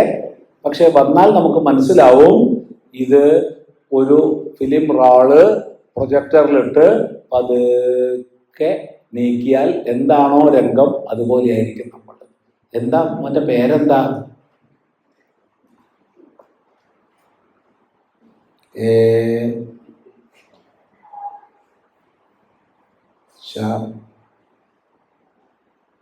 ഒരു 10 മിനിറ്റ് കൊണ്ട് ആ കേശവൻ എന്ന് പറഞ്ഞു കഴിഞ്ഞത്. അത് ആ കുട്ടിക്ക് എന്താ ബുദ്ധിയില്ലേ? ബുദ്ധിയുണ്ട്. മനസ്സില്ലേ? മനസ്സുണ്ട്. പിന്നെ എന്താ പറ്റിയത്? മനസ്സിൻ്റെയും ബുദ്ധിയുടെയും ചേർന്നുള്ള പ്രവർത്തനത്തിൻ്റെ സന്തുലിതത്വം നഷ്ടപ്പെട്ടിരിക്കുന്നു. അപ്പം നമ്മൾ കൊണ്ടുപോയി നല്ലൊരു മനഃശാസ്ത്രജ്ഞൻ്റെ അടുത്ത് കൊണ്ടുപോയി അയാളെ ചികിത്സയ്ക്ക് വിധേയാക്കും. ഡോക്ടർ പറയും കുറച്ച് മരുന്ന് കഴിക്കണം, എന്നിട്ട് മസ്തിഷ്കത്തിലുള്ള സ്രവങ്ങളൊക്കെ ഒന്ന് മാറ്റിയെടുക്കണം എന്ന നേരെയാണ്. ഒരു കൊല്ലം കഴിഞ്ഞപ്പോൾ അവനോട് ചോദിച്ചു, മോൻ്റെ പേരെന്താ? കേശവൻ. പ്രശ്നം മാറി. ഇതുപോലെ തന്നെയാണ് രൂപവും. അതിൻ്റെ അർത്ഥം മനസ്സിലാക്കുക. നമ്മുടെ കണ്ണ് ലക്ഷക്കണക്കിന് ഫ്രെയിമുകൾ ഒരു സെക്കൻഡിൽ എടുക്കും. 10,000 ഫ്രെയിമുകൾ ഒരു സെക്കൻഡിൽ എടുക്കാനുള്ള കഴിവ് മനുഷ്യന്റെ കണ്ണിനുണ്ട്. അതുകൊണ്ട് നമ്മൾ കാണുന്ന കാഴ്ചകൾക്കൊരു നൈരന്തര്യമുണ്ട്. പറഞ്ഞ എത്ര പേർക്ക്? നിങ്ങളൊരു കാര്യം ചെയ്യും, ഞാൻ പറയണമെന്നൊക്കെ ചെയ്യും. മിക്കവാറും എല്ലാവരുടെ അടുത്തും മൊബൈൽ ഫോൺ ഉണ്ടല്ലോ, ഇല്ലേ? ഉണ്ട്. ഈ കൂട്ടത്തിൽ എല്ലാവരുടെ അടുത്തും ഉണ്ട്. അപ്പം നിങ്ങളൊരു കാര്യം ചെയ്യണം, നിങ്ങളതിൽ വീഡിയോ സെറ്റിങ്സ് പോകാം. വീഡിയോ സെറ്റിങ്സ് പോയിട്ട് മാക്സിമം ഫ്രെയിം പെർ സെക്കൻഡ് ആക്കി വെക്കുക. എത്രയാണോ നിങ്ങളെ സെറ്റിലുള്ളത് എനിക്കറിയില്ല. 60 120 ഒക്കെ ഉണ്ടെങ്കിൽ 60 120 ആക്കി വെക്കുക. Frame per second, FPS. എന്നിട്ട് അമിത വേഗതയിൽ കറങ്ങുന്ന ഒരു ഫാനിലേക്ക് അത് വീഡിയോ വെച്ച് നോക്കുക. നോക്കൂ. ഇപ്പം ചെയ്യേണ്ട കേട്ടോ, അത് കഴിഞ്ഞിട്ട് അപ്പം നമ്മളെ ശ്രദ്ധ മാറിപ്പോകും. അതൊരു ഹെലികോപ്റ്ററിൻ്റെ ചിറകുകളായാലും കൊള്ളാം, ഇനി സാധാരണ ഈ വിമാനങ്ങളുടെ എന്താ പറയേണ്ടത്, എഞ്ചിൻ്റെ കറങ്ങുന്നതായാലും കൊള്ളാം. അതിലേക്ക് നോക്കിയാൽ മതി. അവിടെ സ്റ്റില്ലായിട്ട് നിൽക്കുന്ന കാണാം. സ്റ്റില്ലായിട്ടുള്ള എടുക്കാൻ പറ്റും ഫോട്ടോ. സുഖമായിട്ട് കറങ്ങുന്ന ഫാൻ്റെ സ്റ്റിൽ ഫോട്ടോ എടുക്കാൻ പറ്റും. പക്ഷേ മാക്സിമം ഫ്രെയിം പെർ സെക്കൻഡ് കൂട്ടി വെക്കണം. ശ്രമിച്ചു നോക്കൂ. അപ്പം നമ്മുടെ കണ്ണ്, നമ്മുടെ ബുദ്ധി, നമ്മുടെ മനസ്സ് ചേർന്ന് പ്രവർത്തിച്ചിട്ട് 1000 10,000 ഫ്രെയിം പെർ സെക്കൻഡ് എടുക്കാൻ കഴിയുന്നത് കൊണ്ട് നമുക്കൊരു നൈരന്തര്യം വരുന്നു. അല്ലാച്ചാ നമ്മളൊരാൾ നടക്കണത് എങ്ങനെയാ കാണുകയെന്നറിയോ? ആകെ പ്രശ്നവും. നമ്മളൊരു വാഹനത്തിന്റെ ചക്രം കറങ്ങുന്നുണ്ടെങ്കിൽ ചക്രം നീങ്ങണ നമുക്ക് കണ്ടു കഴിഞ്ഞാൽ ആകെ പട്ടു പിടിക്കില്ലേ? ഒന്ന് ആലോചിച്ച് നോക്കൂ. അപ്പോ മനുഷ്യന്റെ സിസ്റ്റം ഒരു പ്രത്യേക രീതിയിലാക്കി തീർത്തിട്ട് നമ്മുടെ ഇന്നത്തെ വ്യവഹാര ലോകത്തിന് അനുസൃതമായി ഉണ്ടാക്കി തീർത്തിരിക്കുക. അല്ലാണ്ട് ഇതൊക്കെ ഇങ്ങനെയാണെന്ന് ആരും പറഞ്ഞേക്കരുത്. പറഞ്ഞാൽ സമ്മതിക്കില്ല. ഇപ്പൊ ഇങ്ങനെയാണെന്ന് പറയാം, ഇവിടെ എങ്ങനെയാന്ന് പറയാം, അല്ലാതെ എല്ലായിടത്തും എപ്പോഴും ഇങ്ങനെയാന്ന് പറയരുത്. അതിന്റെ അർത്ഥം മനസ്സിലായി എന്ന് വിചാരിക്കുക. ഒരു പ്രത്യേക വിധാനത്തിൽ ശബ്ദ രൂപങ്ങളെ ഗ്രഹിക്കാനുള്ള ഒരു വ്യവസ്ഥ മനുഷ്യനിൽ ഉണ്ടാക്കിയത് കൊണ്ടാണ് ഈ ലോകത്തെ നമ്മൾ ഇങ്ങനെ കാണുന്നത്, ഇങ്ങനെ അനുഭവിക്കുന്നത്. ഒരു പ്രത്യേക രീതിയിൽ മണക്കാനുള്ള വ്യവസ്ഥ ഉണ്ടാക്കിയത് കൊണ്ടാണ് നമ്മൾ ഇങ്ങനെ അനുഭവിക്കുന്നത്. ഒരു പ്രത്യേക രീതിയിൽ രുചിക്കാനുള്ള വ്യവസ്ഥ ഉണ്ടാക്കിയത് കൊണ്ടാണ് നമ്മൾ ഇങ്ങനെ അനുഭവിക്കുന്നത്. ഒരു പ്രത്യേക രീതിയിൽ സ്പർശിക്കാനുള്ള വ്യവസ്ഥ ഉണ്ടാക്കിയത് കൊണ്ടാണ് ഇങ്ങനെ അനുഭവിക്കുന്നത്. അല്ലാണ്ട് ഇങ്ങനെയാണ് ലോകം എന്നാലും പറഞ്ഞേക്കരുത്. നമ്മുടെ അനുഭവത്തിൽ ഇങ്ങനെയാണെന്നേ പറയാവൂ. മനസ്സിലായോ? ഈ പരീക്ഷണം ഒന്ന് ചെയ്തോളൂ. ഇന്ന് തന്നെ പോയി ചെയ്തു നോക്കൂ. എങ്കിൽ അതുപോലെയാണ് ശബ്ദ സ്പർശ രൂപ രസ ഗന്ധങ്ങൾ അഞ്ചെന്ന് മനസ്സിലാക്കുക. ഇത് മനസ്സിലാക്കിയാൽ നമുക്ക് ശ്ലോകത്തിലേക്ക് തിരിച്ചു വരാം. പേരായിരം പ്രതിഭയായിരം. പേരെന്ന് പറഞ്ഞാൽ അതിനോട് ചേർന്ന് നാമവും രൂപവും. ആ നാമരൂപങ്ങളെ അറിയുന്ന സമയത്ത് നമ്മളിൽ ഉണ്ടാകുന്ന ഭാനമാണ് പ്രതിഭ. എത്ര പ്രതിഭ ഉണ്ടെന്ന് വെച്ചാൽ ആയിരക്കണക്കിന് പ്രതിഭ ഉണ്ട് നമ്മളിൽ. ഓരോ ദിവസവും നമ്മൾ എത്ര അറിയണമെന്ന് പറയാൻ പറ്റില്ല, അത്ര അറിഞ്ഞുകൊണ്ടിരിക്കുക. ഇതാണ് ഇതാണ് ഈ സംസാരം.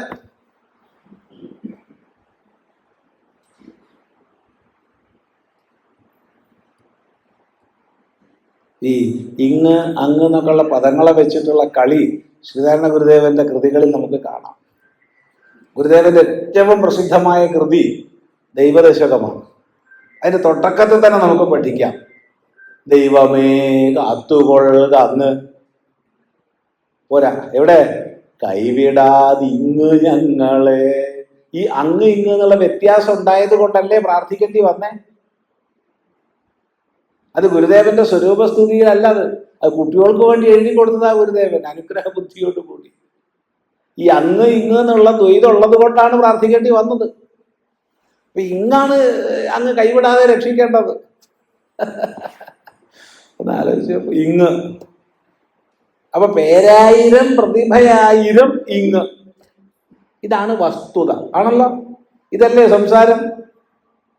നമുക്കൊക്കെ നമ്മുടേതായ രൂപങ്ങൾ, നമ്മുടേതായ പേരുകൾ, നമ്മുടേതായ സാമ്രാജ്യങ്ങൾ നമ്മൾ ഉണ്ടാക്കി വെച്ചിരിക്കുക.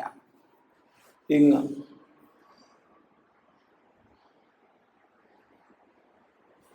ചിന്തിക്കുക. ഇവറ്റിൽ ആരാൽ, ആരാൽ എന്ന് പറഞ്ഞാൽ ആരാൽ, ആരാത് എന്നാണ് സംസ്കൃത രൂപം. ആരാത്, ആരാത്ത് എന്നുള്ള സംസ്കൃത രൂപം മലയാളത്തിലാവുമ്പോൾ ആരാൽ എന്നാണ്. ആരാൽ എന്ന് പറഞ്ഞാൽ അടുത്ത്, പെട്ടെന്ന്, രണ്ടർത്ഥങ്ങളാണ്. അല്ലാണ്ട് മലയാളത്തിലെ ആരാൽ എന്നുള്ള ചോദ്യമല്ല. സംസ്കൃതത്തിലെ ആരാത് എന്നുള്ള ശബ്ദമാണ് ആരാൽ എന്ന് മലയാളത്തിലാവുന്നത്. ഗുരുദേവൻ വളരെയധികം ഉപയോഗിക്കുന്ന ഒരു ശബ്ദമായിരുന്നു. നമ്മളിവിടെ ജനനി നവരത്ന മഞ്ജരി പഠിച്ചിട്ടുണ്ട് മുമ്പ്, അതിലും ആരാൽ എന്നുള്ള പദപ്രയോഗമുണ്ട്.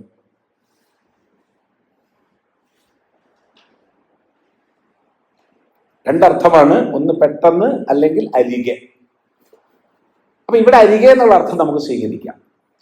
ആരാൽ എഴും, എഴും നിലനിൽക്കും. എന്ത്? വിഷയമായിരമാം പ്രപഞ്ചം. ആയിരക്കണക്കിന് വിഷയങ്ങൾ ചേർന്ന ഈ പ്രപഞ്ചം നിലനിൽക്കുന്നു. എവിടെ? ഇവിടെ. എവയാൽ? നാമരൂപങ്ങളാൽ. പേരായിരം പ്രതിഭയായിരം. ഈ പേരായിരം കൊണ്ട്, പ്രതിഭയായിരം കൊണ്ട് ഈ പ്രപഞ്ചം നിലനിൽക്കുന്നു. എങ്ങനെയുള്ളതാണ് ഈ പ്രപഞ്ചം? വിഷയമായിരമാം പ്രപഞ്ചം. ശബ്ദസ്പർശ രൂപ രസഗന്ധങ്ങൾ 5 ഉള്ളൂ. എന്നാൽ ഈ 5ന്റെ ചേർച്ച കൊണ്ട് 1000 വിഷയങ്ങൾ.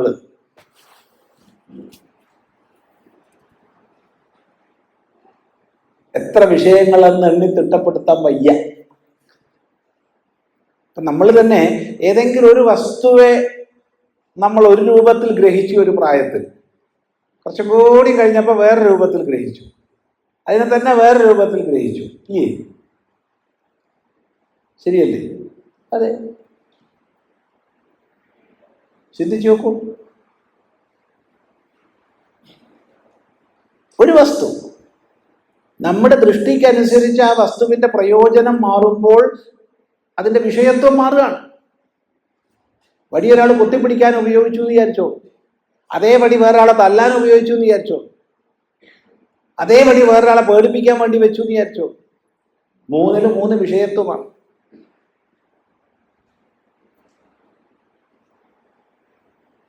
കുഞ്ഞിന് ഭക്ഷണം കൊടുക്കാൻ വേണ്ടിയിട്ട് നമ്മൾ അരി പാകം ചെയ്ത് കൊടുക്കുമ്പോൾ ഉണ്ടാവുന്ന മനോഭാവം, നമ്മൾ സ്വയം കഴിക്കാൻ വേണ്ടി അതേ ചോറെടുക്കുമ്പോഴുള്ള മനോഭാവം, നമ്മുടെ മരിച്ചുപോയ അച്ഛനോ അമ്മയ്ക്കോ തർപ്പണം ചെയ്യാൻ വേണ്ടി അതേ വസ്തു എടുക്കുമ്പോഴുള്ള മനോഭാവം 3 അല്ലേ? അല്ല, വസ്തുവോ? വസ്തു ഒന്നാണ്. അപ്പൊ ശബ്ദസ്പർശ രൂപ രസഗന്ധങ്ങളാകുന്ന വിഷയങ്ങളെ കൊണ്ട് ഉണ്ടാകുന്ന പ്രപഞ്ചം അത് 1000 വിഷയങ്ങളുടെ പ്രപഞ്ചമാണ്. 1000 അനേകത്വത്തെ സൂചിപ്പിക്കുന്നു. അങ്ങനെയുള്ള പ്രപഞ്ചം വിസ്തൃതമായിരിക്കുന്നു. ഏതിനെ കൊണ്ട്? നാമരൂപങ്ങളെ കൊണ്ട്. പേരായിരം. പേരെന്ന് പറഞ്ഞാൽ എപ്പോഴും രൂപവും നിൽക്കുന്ന ഓർമ്മിക്കുക അതിൻ്റെ കൂടെ. അപ്പൊ നാമരൂപങ്ങൾ, അവയിൽ നിന്നുണ്ടാകുന്ന പ്രതിഭകൾ, പ്രതി വിഷയമുണ്ടാകുന്ന ഭാനങ്ങൾ. ഇത് അഗ്നിയാണ്, ഇത് വെള്ളമാണ്, ഇത് വായുവാണ്, ഇത് ആകാശമാണ്. ഇനി അതിൽ തന്നെ കോടാനുകോടി വകഭേദങ്ങൾ. എന്നാലോചിച്ച് നോക്കൂ. ഇത് കുടിക്കാനുള്ളതാണ്, ഇത് ശുദ്ധീകരിക്കാനുള്ളതാണ്, ഇത് കുളിക്കാനുള്ളതാണ്. ഒരേ വെള്ളമാണ്, ഒരേ വെള്ളം.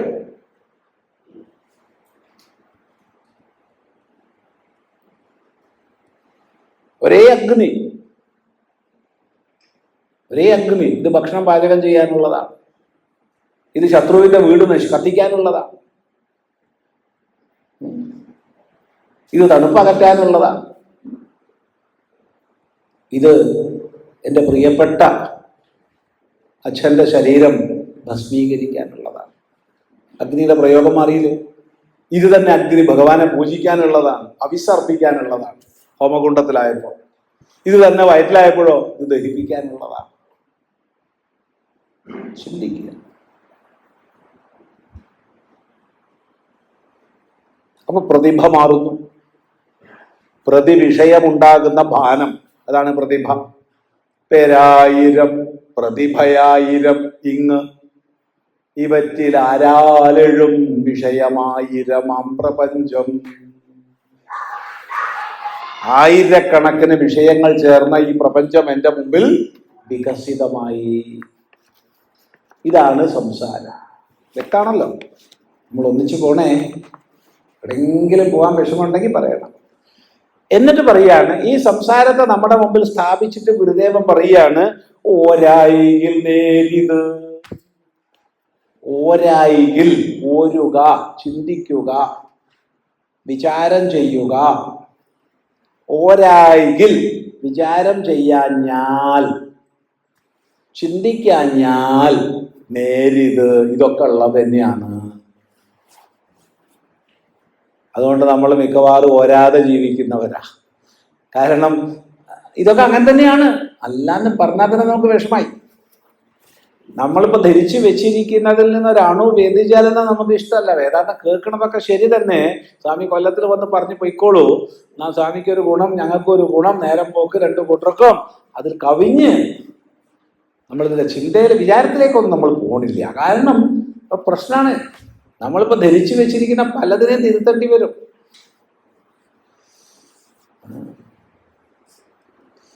ഒരു പെൺകുട്ടി ആശ്രമത്തിൽ വന്നു.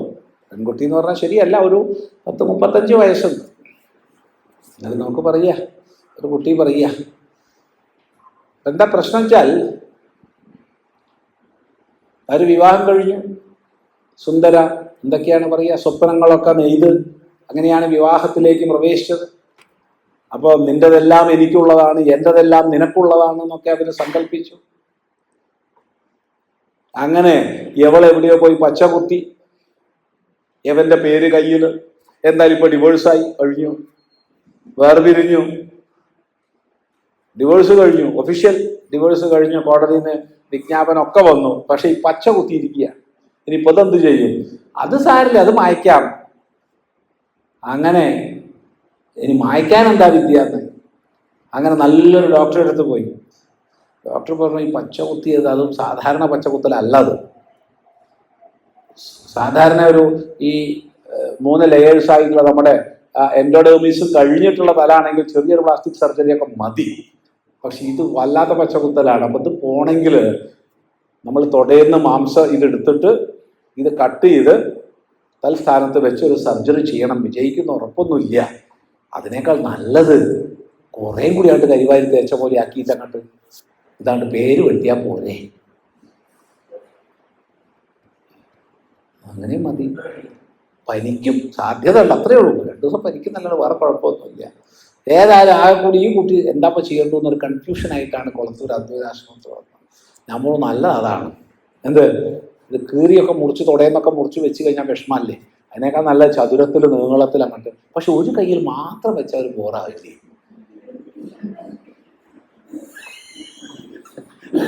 സ്വാമി എന്തിനാ കുട്ടീനെ വിഷമിപ്പിക്കാൻ വേണ്ടിയിട്ട്? അല്ല, ഞാൻ എൻ്റെ അഭിപ്രായം പറഞ്ഞത്, ഒരു സിമട്രി വേണ്ടേ മനുഷ്യന്റെ ശരീരമാകുമ്പോൾ.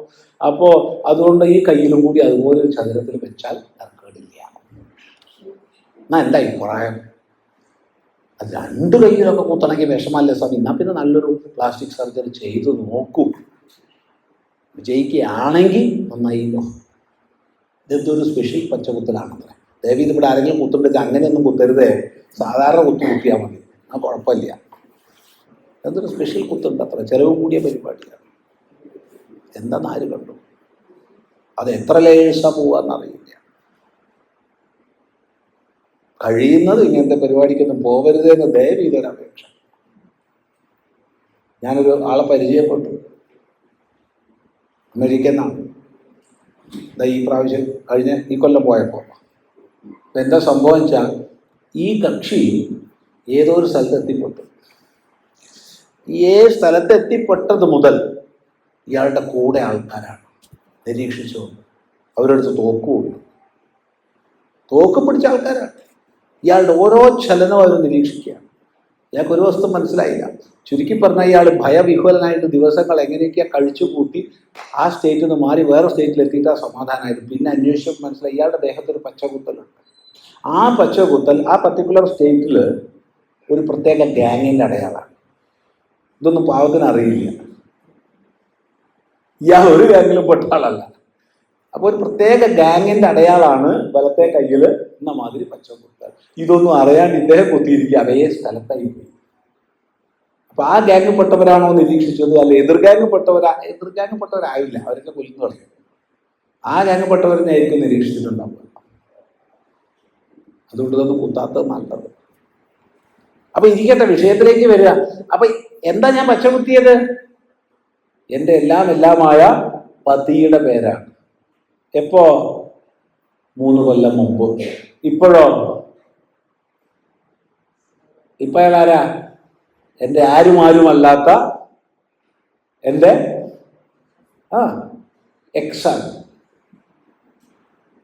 എൻ്റെ എക്സാണ്. മുമ്പെൻ്റെ ഹസ്സായിരുന്നു. ഇല്ലേ? അതെ, മുമ്പെൻ്റെ ഹസ്സായിരുന്നു 3 കൊല്ലം മുമ്പ്. ഇപ്പൊ എൻ്റെ എക്സാണ്. പക്ഷെ ഇതോ ഈ പച്ചകുത്തലോ എന്തിനാ ഈ പൊല്ലാപ്പിനൊക്കെ നിന്നേ? ഓരോരുത്തരും അവരവൻ്റെ വ്യക്തിത്വത്തിൽ നിന്നാൽ പോരെ, ഞാനായിട്ട് നിന്നാൽ പോരെ. എന്നിട്ട് ഞാൻ കല്യാണം കഴിക്കുന്നു, നീ ഞാനും തമ്മിൽ സ്നേഹത്തിന് യാതൊരു മുട്ടുമില്ല, ഒരു പ്രശ്നമില്ല. നേരെ മറിച്ച് എൻ്റെ വ്യക്തിത്വം ഞാൻ എന്തിനാ അവിടെ അടിയറ വെച്ചേ? ചിന്തിക്കുക. വ്യക്തിത്വത്തെ അടിയറ വെക്കലാണോ കല്യാണം കഴിക്കൽ? സംശയമാണ്. ഞാനൊന്നും പറഞ്ഞിട്ടില്ലേ എന്ന് ചിദാനന്ദപുരി സ്വാമി കുടുംബം കലക്കാൻ വേണ്ടി വന്നു എന്നാരും പറഞ്ഞേക്കരുത്, സംശയം ചോദിച്ചത് അത്രയും. അപ്പൊ ഓരോ പേര്, ഓരോ രൂപം, അതിനനുസരിച്ച പ്രതിഭ, ഇവയാൽ ഉണ്ടാക്കപ്പെടുന്ന സംസാരം നേരാണോ? ഒരായിൽ നേര് ഇത്. വിചാരം ചെയ്യാഞ്ഞാൽ ഈ കാണുന്നതൊക്കെ നേര് തന്നെയാണ്.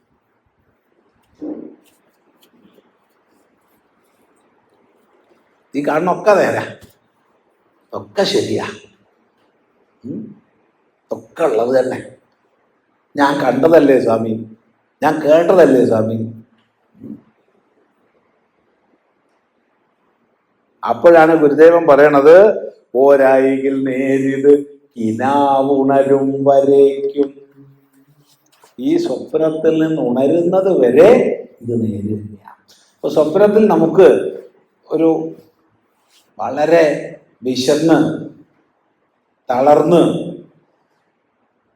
കിടന്ന് ഉറങ്ങി, ആ ഉറക്കത്തിൽ നല്ലൊരു സദ്യ, ഒന്നാം തരം ഭക്ഷണം, സ്വാദിഷ്ടമായ പദാർത്ഥങ്ങൾ വളരെ സ്നേഹാദരപൂർവ്വം നമുക്കൊരാൾ വിളമ്പി തരികയാണ്. സന്തോഷവും സുഖവും ഉണ്ടാവുമോ ഇല്ലയോ? ഉണ്ടാവില്ലേ? ഉണ്ടാവും, സംശയമില്ല. എൻ്റെ ശത്രുവിനെ കാണുന്നത് തന്നെ എനിക്ക് പേടിയാ. അവൻ്റെ അടുത്ത് കത്തിയെടുത്ത് പോകണ മുതൽ വിചാരിച്ചിട്ട് എനിക്ക് അവൻ്റെ അടുത്തേക്ക് തന്നെ പോകാൻ പേടിയാ. അവനെ ഞാൻ നല്ല ഉറക്കത്തിൽ നല്ല കത്തിയെടുത്തോളാം, ഒറ്റ കുത്തിയാതെ കൊന്നു. സന്തോഷം ഉണ്ടാവില്ലയോ? എന്തൊരു സന്തോഷം!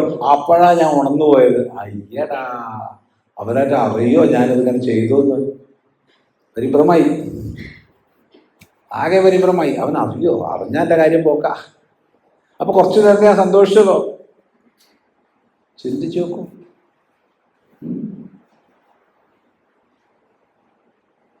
അപ്പൊ എന്താ ശരി?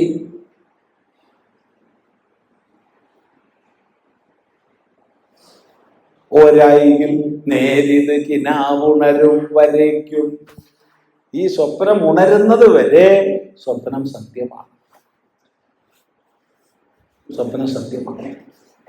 സ്വപ്നം സത്യമല്ല എന്നൊരിക്കലും പറയരുത്. സ്വപ്നദശയിൽ സ്വപ്നം സത്യമാണ്. ജാഗ്രത് ദശയിൽ ജാഗ്രത് സത്യമാണ്.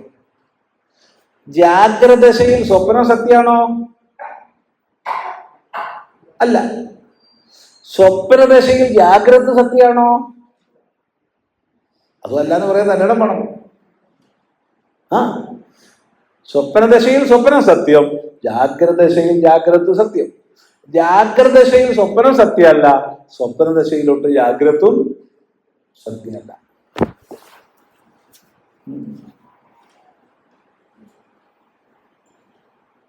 ചിന്തിക്കുക. ചിലപ്പോൾ ഞാൻ സ്വപ്നദശയിലൊക്കെ ജാഗ്രത ജീവിച്ചാലോ ഉണ്ടാവും. ഇവിടെ ഈ കോഴിക്കോട് ഉണ്ടായൊരു തമാശ പറഞ്ഞുതരാം. നിങ്ങൾ ആരെങ്കിലും അതിൽ പങ്കെടുത്തിട്ടുണ്ടെങ്കിൽ ഓർമ്മ ഉണ്ടാവും, ഇല്ലെങ്കിൽ ഉണ്ടാവില്ല. കോഴിക്കോട് മാനാഞ്ചിറ, അതിൻ്റെ ഒരു വശത്തായിട്ട് മൈതാനം. ആ മാനാഞ്ചിറ മൈതാനത്തിൻ്റെ മാനാഞ്ചിറയല്ല, മൈതാനത്തിൻ്റെ വശത്തായിട്ടൊരു ഒരു ഹാള്, ഈ സ്പോർട്സ് അതോറിറ്റി ഓഫ് ഇന്ത്യയുടെ ഒരു ഹാളുണ്ട്, സായി. അവിടെ നമ്മൾ ഒരിക്കലും ഒരു പരിപാടിക്ക് ക്ഷണിക്കപ്പെട്ടു. അങ്ങനെ അവിടെ പോയി. അപ്പോൾ ഹാളിൽ ചെന്ന് ചിദാനന്ദപുരി സ്വാമിയെ കാണാൻ വേണ്ടിയിട്ടും കേൾക്കാൻ വേണ്ടിയിട്ടൊക്കെ നിറയെ ആളുണ്ട്. ഹാള് നിറയെ ആളാ. ആ സ്റ്റേജിലേക്ക് നോക്കിയപ്പോൾ ജഗദ്ഗുരു സ്വാമി പരമപൂജ്യ ചിദാനന്ദപുരി സ്വാമികൾക്ക് സ്വാഗതം. ആരാണ്? ജഗദ്ഗുരു. ഞാനൊന്ന് നോക്കി. ഞാൻ പറഞ്ഞു, അല്ല ഞാനിപ്പോൾ ആ സ്റ്റേജിൽ ഇരിക്കണ്ടേ? വേണം, ഇരിക്കില്ല. എന്താ സ്വാമി ആ ബോർഡ് എടുത്ത് മാറ്റാതെ ഞാൻ ഇരിക്കില്ല. സ്വാമി എന്താ കാരണം? ഞാൻ ജഗദ്ഗുരു അല്ല, എനിക്ക് ഉറപ്പുണ്ട് ഞാൻ ജഗദ്ഗുരു അല്ല. അല്ല, സ്വാമിജിയോടുള്ള ആദരവ് നിങ്ങൾക്ക് ഉണ്ടാവും, സന്തോഷം, ആദരവ് അവിടെ തന്നെ കിടക്കട്ടെ. അതുകൊണ്ടാ പറഞ്ഞത് ഞാൻ ജഗദ്ഗുരു അല്ല. ഞാനൊരു ഈ ഭാരതത്തിന്റെ ഗുരു പോലും അല്ല, കേരളത്തിന്റെ ഗുരു പോലും അല്ല, കോഴിക്കോടിന്റെ ഗുരു പോലും അല്ല. എന്നിട്ട് ഞാൻ ആശ്രമം പ്രധാന കേന്ദ്രം കൊളത്തൂരാണ്, അവിടുത്തെ ഗ്രാമഗുരു പോലും അല്ല. കാരണം ഗ്രാമഗുരു എന്ന് പറയണമെങ്കിൽ ആ ഗ്രാമത്തിലെ മുഴുവൻ ആൾക്കാരും എന്നെ ഗുരുവായി കാണണം. ഇല്ല, വലിയ ശതമാനം ആൾക്കാർക്ക് സ്നേഹമാണ് കുളത്തൂർ. ചിദാനന്ദപുരി സ്വാമി എന്ന് പറഞ്ഞാൽ വലിയ സ്നേഹമാണ് കുളത്തൂർ ഭൂരിഭാഗം പേർ. പക്ഷേ എല്ലാവർക്കും ഒന്നും ഗുരു ഒന്നുമല്ല. ആരെങ്കിലുമൊക്കെ കുറച്ചൊക്കെ വെറുക്കുന്ന ആൾക്കാരും ഉണ്ടാവും. ഈ ചങ്ങാതി ഒന്ന് പോയി കിട്ടിയാൽ മതി എന്ന് പ്രാർത്ഥിക്കുന്നവരും ഉണ്ടാവും, സ്വാഭാവികമായിട്ടും ഉണ്ടാവും. എന്നിട്ടാണ് ഞാൻ ജഗദ്ഗുരു ആണെന്ന് പറഞ്ഞ് നടക്കണത്. അപ്പൊ ഞാൻ സ്വപ്നത്തിലായാൽ എന്താവും സ്ഥിതി? സ്വാമി ആ എടുത്ത് മാറ്റൽ കുറച്ച് വിഷമാണ്. ഞാൻ പറഞ്ഞു അതെടുത്ത് മാറ്റാൻ വിഷമാണെങ്കിൽ കസേര അപ്പുറത്തേക്ക് വെച്ചോളൂ, അവിടെ ഇരുന്ന് പ്രസംഗിക്കാമല്ലോ, ആൾക്കാരെയൊക്കെ തിരിച്ചു വെച്ചാൽ മതി, എന്നാൽ കുഴപ്പമില്ല. പക്ഷെ ക്യാമറയിൽ ഇത് കാണരുത്. കാരണം കണ്ടു കഴിഞ്ഞാൽ വേറൊരു സംഘാടകർ പിന്നെ ക്ഷണിക്കുമ്പോൾ അവർ വിചാരിക്കും ഇതാണ് സ്വാമിയുടെ ഒരു രീതി എന്ന് വിചാരിക്കും. അവരും വെക്കും ജഗദ്ഗുരു. അങ്ങനെ 3 സ്ഥലത്ത് ജഗദ്ഗുരു എന്ന് വെച്ചാൽ ഞാൻ ആരാവും?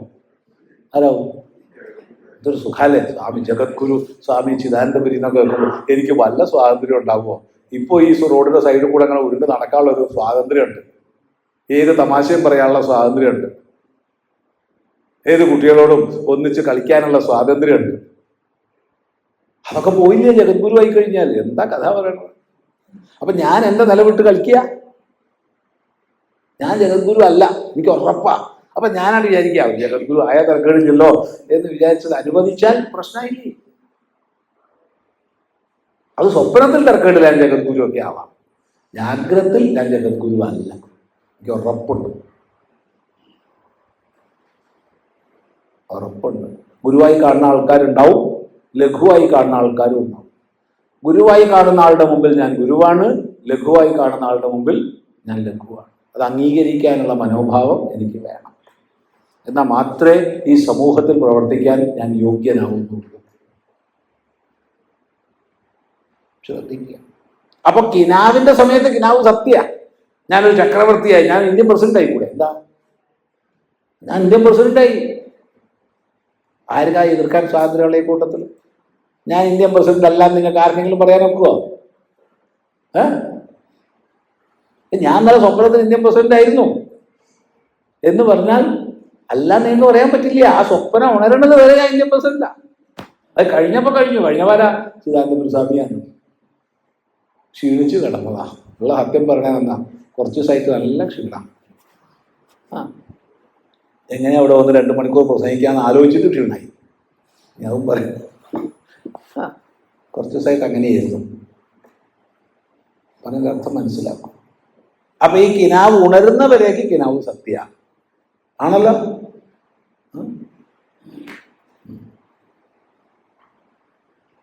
അവിടെ നമ്മളൊരു വളരെ സ്നേഹമുള്ള ഒരാളുണ്ട്. അദ്ദേഹം മരിച്ചുപോയി, ഇപ്പം ഇല്ല. ആ ആശ്രമത്തിൽ ഇടയ്ക്കിടയ്ക്ക് വരുന്ന ആളാണ്, ബഹുരസികനായിരുന്നു. അപ്പം അദ്ദേഹം ഒരു ദിവസം കോഴിക്കോട് ഒരു വലിയൊരു ഹോട്ടലിൽ വന്നു. ഏത് ഹോട്ടലാണെന്ന് എന്നോട് ചോദിക്കരുത്, എന്തായാലും മാംസം ഉള്ള, നോൺ വെജിറ്റേറിയൻ ഉള്ള ഹോട്ടലാണ്. അപ്പോൾ അവിടെ വന്നു, ഒരു സപ്ലയറെ വിളിച്ചു. സപ്ലയർ വന്നു, മോനെ വാ, അങ്ങോട്ട് വാ. മോനെ എന്നൊക്കെ വിളിച്ചപ്പോൾ ഇയാൾക്ക് വലിയ സന്തോഷമായി. ഇങ്ങനെ ചോളിൽ കട്ടിട്ട് പിടിച്ചു. ആ മോൻ്റെ പേരെന്താ? വേറൊരു സപ്ലയറെ ചോദിച്ചിട്ട്, അയാളുടെ പേര് രാധാകൃഷ്ണൻ എന്നാണ്. ശരി, നീ പോ, ലോഹിയൊക്കെ കഴിഞ്ഞു. മോനെ രാധാകൃഷ്ണ. രാധാകൃഷ്ണൻ എന്നെ ഇത്ര മധുരമായിട്ട് എൻ്റെ അച്ഛൻ പോലും വിളിച്ചിട്ടില്ല. ഇത്ര മധുരമായി എന്നെ സ്നേഹമസ്രണമായിട്ട് രാധാകൃഷ്ണ മോനെ എന്ന് വിളിക്കുന്നത് ആരാ? ഉടനെ ചെന്നു, അല്ല വാ മോനെ, കെട്ടിപ്പിടുത്താണ്. എന്താ മനസ്സിലായില്ലല്ലോ, നിങ്ങൾ എനിക്ക് മനസ്സിലായില്ല. മോനെ രാധാകൃഷ്ണ, നിന്റെ അച്ഛനെ ഞാൻ ഇന്നലെ കണ്ടിരുന്നു. എൻ്റെ അച്ഛനെ ഇന്നലെ കാണാൻ? എൻ്റെ അച്ഛൻ മരിച്ചിട്ട് 6 കൊല്ലമായല്ലോ. അതല്ലേ പറഞ്ഞത്, ഞാൻ സ്വപ്നത്തിൽ കണ്ടിരുന്നോളൂ. ഞങ്ങൾ എത്ര വലിയ കൂട്ടുകാരായിരുന്നു നിനക്ക് അറിയാമോ? കൂട്ടുകാരാദ്യമായിട്ട് കാണുക ഇയാളുടെ അച്ഛനെ അറിയില്ല, ഇയാളുടെ കുടുംബം എവിടെയാണെന്നും അറിയില്ല, ഒന്നും അറിയില്ല, ഒരു വസ്തു അറിയില്ല. ഇത് കഥയാന്ന് വിചാരിക്കലും ഉണ്ടായ സംഭവമാണ്. അപ്പൊ ഇയാൾ വിചാരിച്ചു, എൻ്റെ അച്ഛനെ ഉറക്കത്തിൽ പോലും കാണുന്ന ഒരു മനുഷ്യനാണല്ലോ ഇത്, ഞാൻ പോലും കണ്ടിട്ടില്ല എൻ്റെ അച്ഛനെ ഉറക്കത്തിൽ. അത്രയും സ്നേഹമാണല്ലോ ഇത്. മോനൊരു കാര്യം ചെയ്യ്, ഒരു കോഴിയുടെ നല്ലൊരു കഷ്ണം എടുത്തു കൊണ്ടുപോവാ. ഇതിനാണ് ഈ ലോഹ്യം മുഴുവൻ കാണിച്ച്. മനസ്സിലായില്ല? ചിലർക്കൊന്നും മനസ്സിലായിട്ടില്ല. വലിയ എന്തോ തത്വവിചാരാന്നൊന്നും വിചാരിക്കേണ്ട, ലൗകികാണ് പറഞ്ഞത്. ഈ കക്ഷി രാധാകൃഷ്ണനെ അറിയേയില്ല, രാധാകൃഷ്ണൻ അച്ഛൻ ആരാന്നറിയേയില്ല, രാധാകൃഷ്ണൻ എവിടെയുള്ള ആളാന്ന് പോലും അറിയില്ല. പക്ഷെ രാധാകൃഷ്ണൻ തൽക്കാലം പാട്ടിലാക്കാൻ വേണ്ടി പറഞ്ഞതാണ്, നിന്റെ അച്ഛനും ഞാനും അത്ര വലിയ കൂട്ടുകാരായിരുന്നു, ഇടയ്ക്കിടയ്ക്ക് നിന്റെ അച്ഛനെ ഞാൻ സ്വപ്നം കാണാറുണ്ട്. ഇല്ലാന്ന് പറയാൻ മറ്റേക്ക് പറ്റുമോ? ഇപ്പൊ സ്വപ്നലോകത്തിൽ സ്വപ്നം സത്യം, ജാഗ്രത ലോകത്തിൽ ജാഗ്രത സത്യം. ശരിയാണല്ലോ? അപ്പൊ എൻ്റെ പത്നിയുണ്ട് ജാഗ്രതത്തില്, ഞാനത് കേശവന്റെ പത്നിയായിട്ട് സ്വപ്നം കണ്ടു. കേശവന്റെ പത്നിയുണ്ട് ദമയന്തി, അവളെ ഞാൻ എൻ്റെ പത്നിയായിട്ടും സ്വപ്നം കണ്ടു. കണ്ടൂല, കാണരുതെന്ന് പറയാൻ നിങ്ങൾക്ക് അധികാരമില്ല. എൻ്റെ പത്നിയെ കേശവന്റെ പത്നിയായിട്ടും കണ്ടു, കേശവന്റെ പത്നിയെ എൻ്റെ പത്നിയായിട്ടും കണ്ടു. സ്വപ്നം കഴിയുന്നത് വരെ ആരാ എൻ്റെ പത്നി? ആരാ? അല്ല, അറിയാത്തോണ്ട് കഴിയില്ല. കുടുംബകലഹമൊന്നും ഉണ്ടാക്കണ്ട, പക്ഷെ സത്യം സത്യമാണെന്ന് അംഗീകരിക്കണം. ശരിയല്ലേ പറഞ്ഞേ? അല്ല, ചിലർക്കൊക്കെ പേടിയാ, ഞാൻ നീറ്റാറ്റോ സമ്മതിച്ച് ചങ്ങാതി എന്നെ അടുത്ത് മറ്റേ ഇരിക്കുന്നുണ്ട്, അപ്പോ അവിടുന്ന് അത് പറഞ്ഞു കഴിഞ്ഞാൽ വിഷമാവില്ലേന്ന്. ഒരു വിഷമവും ഇല്ല, സത്യമാണ്. ഇതെല്ലാം ഭാനമാണ്. ഈ ലോകം മുഴുവൻ ഭാനമാണ്.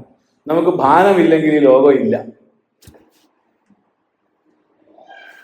മുഴുവൻ ഭാനം. ഓരായിൽ നേരിത് കിനാവുണരും വരേക്കും. നേരാണ്, ഒരു സംശയമില്ല. കിനാവ് ഉണരുന്നവരേക്കും നേരാണ്. ശരി, ഉണർന്ന അളവ് ഉണർന്നു കഴിഞ്ഞാലോ ഉണർന്നവനാമശേഷം. സ്വപ്നത്തിൽ ആരൊക്കെ ഉണ്ടായി? ശത്രു ഉണ്ടായി, മിത്രം ഉണ്ടായി, സുഖം ഉണ്ടായി, ദുഃഖം ഉണ്ടായി, മാനം ഉണ്ടായി, അപമാനം ഉണ്ടായി. ഞാൻ എവിടെയൊക്കെ പോയി എന്നറിയാം സ്വപ്നത്തില്? ഒരു ചിന്താനും ചെലവില്ലാണ്ട് യാത്ര ചെയ്യാം. പക്ഷേ കാണുന്ന എന്നിൽ നിന്ന് ഭിന്നമായി കാണപ്പെട്ട സ്വപ്നം ഉണ്ടായിട്ടുണ്ടോ? ഉണ്ടോ? ഇല്ലല്ലോ. കാണുന്ന എന്നിൽ നിന്ന് ഭിന്നമായി കാണപ്പെട്ട സ്വപ്നം ഉണ്ടായിട്ടില്ല. സ്വപ്നത്തിൽ കാണുന്നവനും കാണപ്പെട്ടതും കാഴ്ചയും ഞാൻ തന്നെയാണ്. ഞാനാണിത് മൂന്നുമായിട്ട് പിരിഞ്ഞത്.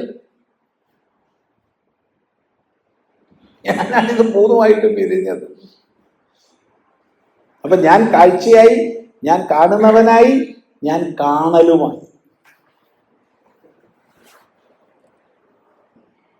എന്നാൽ സ്വപ്നദശയിൽ ഞാൻ അനുഭവിച്ചതോ അതൊക്കെ സത്യം എന്നോണമാണ്. ഉണർന്നു കഴിഞ്ഞപ്പോ മനസ്സിലായി, അല്ല, ഇതെല്ലാം ഞാനാണ്. ഇതുപോലെ ഈ സംസാരം പേരായിരം പ്രതിഭയായിരം ആയിട്ടുള്ള ഈ സംസാരം വാസ്തവത്തിൽ കേവല ബോധസ്വരൂപനായ ഞാൻ മാത്രമാണ്.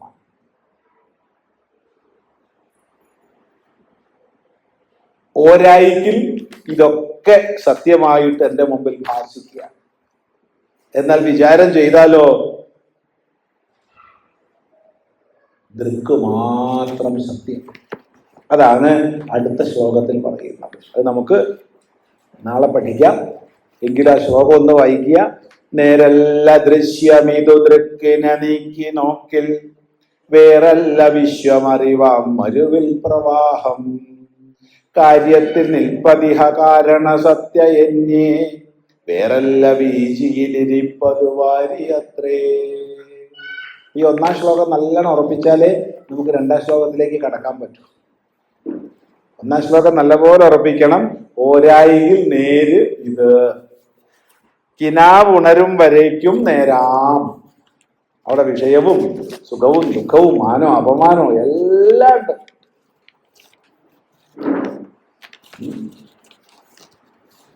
വളരെ പ്രസിദ്ധമായി പണ്ട് പണ്ടേ മുത്തശ്ശിമാരായിട്ട് പറഞ്ഞു പോരുന്നൊരു കഥയുണ്ട്.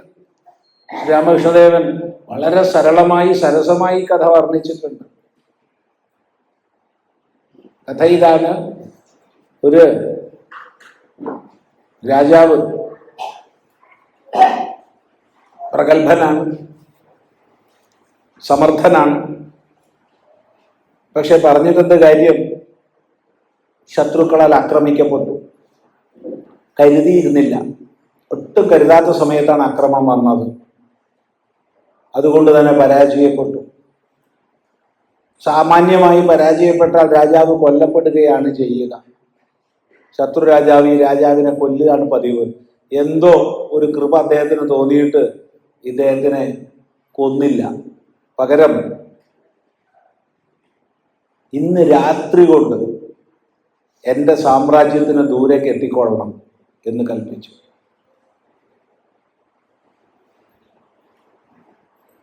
കുതിരയുണ്ടോ, രഥമുണ്ടോ? ഒന്നുമില്ല. ജീവനും കൊണ്ട് രാജാവ് ഓടുകയാണ്. ഒന്ന് ആലോചിച്ച് നോക്കൂ. അല്പനിമിഷം മുമ്പ് വരെ ആരുടെ രാജ്യമായിരുന്നു? എൻ്റെ രാജ്യമായിരുന്നു. ഇപ്പം ആരുടെ രാജ്യമായി? ശത്രു രാജാവിൻ്റെ രാജ്യമായി. ആ ശത്രു രാജാവാണ് കൽപ്പിക്കുന്നത് രാത്രിയാവുമ്പോഴത്തേക്ക് രാജ്യപരിധിയുടെ പുറത്തെത്തിക്കൊള്ളണം. ഓടി ഓടി ഓടി ജീവനും കൊണ്ട് ഓടുമ്പോഴുള്ള വേഗത എന്തായിരിക്കും? ജീവന് വേണ്ടിയല്ലേ ഓടുന്നത്. അപ്പൊ എന്ത് വേഗതയായിരിക്കും? ഒളിമ്പിക്സിലൊക്കെ കിട്ടും 1ാം സ്ഥാനം. അങ്ങനത്തെ ഓട്ടമാണ്. ഓടി ഓടി ഓടി കിരീടം ഉണ്ടാവുമോ? ഇല്ല. പട്ട് വസ്ത്രങ്ങള് ഓരോന്നോരോന്ന് അഴിഞ്ഞു വീണ് ഉടുക്കാൻ നിൽക്കുവോ? മുണ്ട കഴിഞ്ഞ് വീണ് കഴിഞ്ഞാൽ ഉടുക്കാൻ നിൽക്കുവോ? നമ്മള് ജീവന് വേണ്ടി ഓടുമ്പോ ഒരു വസ്ത്രവും ഇല്ല. എവിടെയൊക്കെ തടഞ്ഞു വീണു. രാത്രിയാണ്, വെളിച്ചമില്ല, മുഴുവൻ മുറിയായി, രക്തം വാർന്നൊഴുകുന്നു. ജീവന് വേണ്ടിയുള്ള ഓട്ടമാണ്. അങ്ങനെ ഓടി ഓടി ഓടി ഓടി അർദ്ധരാത്രി കഴിഞ്ഞു. ഏകദേശം രാജ്യപരിധി മുഴുവനൊന്നും കഴിഞ്ഞിട്ടില്ലെങ്കിലും മറ്റേ രാജാവ് പിടിക്കാനുള്ള അത്ര ദൂരമൊക്കെ കഴിഞ്ഞു. ഒന്ന് ശ്വാസം വിട്ടപ്പോ വിശപ്പ്, ദാഹം എല്ലാം വന്നു. അതുവരെ വിശപ്പും ഉണ്ടായിരുന്നില്ല, ദാഹവും ഉണ്ടായിരുന്നില്ല. എന്ത് ചെയ്യും? ഒരടി മുന്നോട്ട് വെക്കാൻ വയ്യ. നോക്കിയപ്പോൾ അരണ്ട വെളിച്ചമുണ്ട് കുറച്ച് ദൂരെ. അവിടത്തേക്ക് പോയി നോക്കാം. പ്രതീക്ഷയ്ക്കനുസരിച്ച് അതൊരു സത്രമായിരുന്നു, അന്നം വിതരണം ചെയ്യുന്ന കേന്ദ്രമായിരുന്നു. ഈ ഗൗബീനം മാത്രം എടുത്തിട്ടുള്ള ഒരാള് ദേഹം മുഴുവൻ രക്തവും ഒലിപ്പിച്ചുകൊണ്ട് വന്നപ്പോൾ വളരെ കൃപയോടുകൂടി മറ്റേ ആൾ പറഞ്ഞു, അയ്യോ, ഒന്നും നിങ്ങൾക്ക് തരാനില്ലല്ലോ, ഒക്കെ പൂട്ടിപ്പോയി, എല്ലാ ഭക്ഷണം കഴിഞ്ഞു, അർദ്ധരാത്രി കഴിഞ്ഞു. സാരല്ല, പാത്രത്തിന്റെ അടിയിൽ എന്തെങ്കിലും ഒന്നുണ്ടാവും, നോക്കൂ. ആരായി പറയണേ? ഇന്നലെ വരെ രാജാവായിരുന്നു. ആലോചിച്ച് നോക്കൂ. ഇന്ന് പകല് മുഴുവൻ ഓടിയതാണ്, രാത്രി മുഴുവൻ ഓടിയതാണ്. അവസാനം കൈ കാണിച്ചു. മറ്റേയാള് പാത്രത്തിന്റെ അടിയിലുള്ളതൊക്കെ വടിച്ച് രാജാവിന്റെ കയ്യിലേക്ക് ഇട്ട് കൊടുക്കുകയാണ്. പാത്രം കയ്യിൽ നിന്ന് വഴുകിപ്പോയി, വീണു. അയ്യോ, ഞെട്ടി ഉണർന്നപ്പോ താൻ സുഖമായിട്ട് പട്ടുമെത്തയുടെ മുകളില് കൊട്ടാരത്തില് കിടക്കുകയാണ്. അപ്പുറം അപ്പുറം വീശിക്കൊണ്ട് 2 ഭൃത്യന്മാരുണ്ട്. രാജാവ് എഴുതിയിരുന്നു, ഏതാണ് സത്യം, അതാണോ ഇതാണോ? ഭൃത്യന്മാർ ചോദിച്ചു, രാജാവിന് എന്ത് പറ്റി? അല്ല, ഏതാ സത്യം, അതാണോ ഇതാണോ? രാവിലെ സ്തുതിപാഠകന്മാർ വന്നു. ആരും പാട്ട് പാടണ്ട, ഈ ചോദ്യത്തിന് ഉത്തരം തരണം. എന്താണ് ചോദ്യം? അതാണോ സത്യം, അല്ല ഇതാണോ സത്യം? മന്ത്രിമാര് വന്നു. രാജാവിന്റെ കാറ്റ് പോയിരിക്കുക. രാജാവിന്റെ ചോദ്യം ഇതാണ്, അതാണോ സത്യം, ഇതാണോ സത്യം? മന്ത്രിമാർക്ക് ഉത്തരവില്ല. അവരെല്ലാം പറഞ്ഞു, രാജഗുരുവിനെ വിളിച്ചു കൊണ്ടുവരാം. രാജഗുരു വന്നു. രാജഗുരുവിന് ഒരു എത്തും പിടിയും കിട്ടുന്നില്ല. അതാണോ സത്യം, ഇതാണോ സത്യം? പല്ല് വയ്ക്കുന്നില്ല, കക്കൂസ് പോകുന്നില്ല, കുളിക്കുന്നില്ല, ഒന്നുമില്ല. രാജാവ് ഇരിക്കുക. സഭയിൽ പോണില്ല എന്ന് പറയേണ്ടതുണ്ടോ? തൂങ്ങിയിരിക്കുക ഇങ്ങനെ. ഒറ്റ ചോദ്യമുള്ളൂ വരുന്നവരോടൊക്കെ, അതാണോ സത്യം, അല്ല ഇതാണോ സത്യം? ഏതാ സത്യം? ഒരു വിദ്വാൻ ഇതറിഞ്ഞു, രാജാവിന് സംഗതി വട്ടായിട്ടുണ്ട്, അന്ന് പോയി നോക്കാം, വല്ല സമ്മാനം കിട്ടിയാലായില്ലേ. വിദ്വാൻ ചെന്നു വിദ്വാനോട് ചോദിച്ചു, അതാണോ സത്യം, ഇതാണോ സത്യം? അതും സത്യമാണ്, ഇതും സത്യമാണ്. ആ അനുഭവദശയിൽ അത് സത്യം, ഈ അനുഭവദശയിൽ ഇത് സത്യം. അതുകൊണ്ട് വേഗം എഴുന്നേറ്റ് കുളിച്ച് കിരീടം വെച്ച് സഭയിൽ പോയിക്കൊള്ളു. കൈ നിറയെ സമ്മാനം കൊടുത്തു അയാൾക്ക്. രാജാവ് സഭയിലേക്കും പോയി. ഇത്രയേ ഉള്ളൂ നമ്മുടെ ഒക്കെ. അപ്പൊ ഏതാ സത്യം? അതാണോ ഇതാണോ?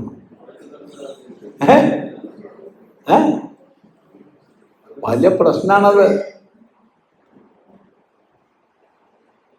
അപ്പൊ നമ്മളോട് ചോദിക്കുകയാണ്, അതാണോ സത്യം, അല്ല ഇതാണോ സത്യം എന്ന് ചോദിച്ചാൽ, ആ സത്യം അപ്പൊ ശരി, ഈ സത്യം ഇപ്പൊ ശരി. നേരാം ഒരായികിൽ നേരിത് കിനാവുണരും വരേക്കും. നേരാം ഉണർന്ന അളവ് ഉണർന്നവനാം അശേഷം. ഉണർന്നു കഴിഞ്ഞാൽ ദൃശ്യവും ദൃക്കും ദർശനവും ഞാൻ തന്നെയാണ്. ഞാൻ ഉണ്ടാക്കിയ ലോകത്തെ ഞാൻ കണ്ട്, ഞാൻ അനുഭവിച്ച്, ഞാൻ സുഖിച്ചു, ഞാൻ ദുഃഖിച്ചു. ആരാ ശത്രുവായിട്ട് വന്നത്? ഞാൻ. ആരാണ് മിത്രമായിട്ട് വന്നത്? ഞാൻ. എൻ്റെ പത്നിയായിട്ട് വന്നതോ? ഞാൻ. എന്തൊക്കെ റോളിലാണ് ഞാൻ അഭിനയിക്കണ ഭഗവാന്? ഡബിൾ റോളും ട്രിപ്പിൾ റോളൊന്നും അല്ല, എണ്ണമറ്റ റോളുകളിലാണ് ഞാൻ അഭിനയിക്കുന്നത്.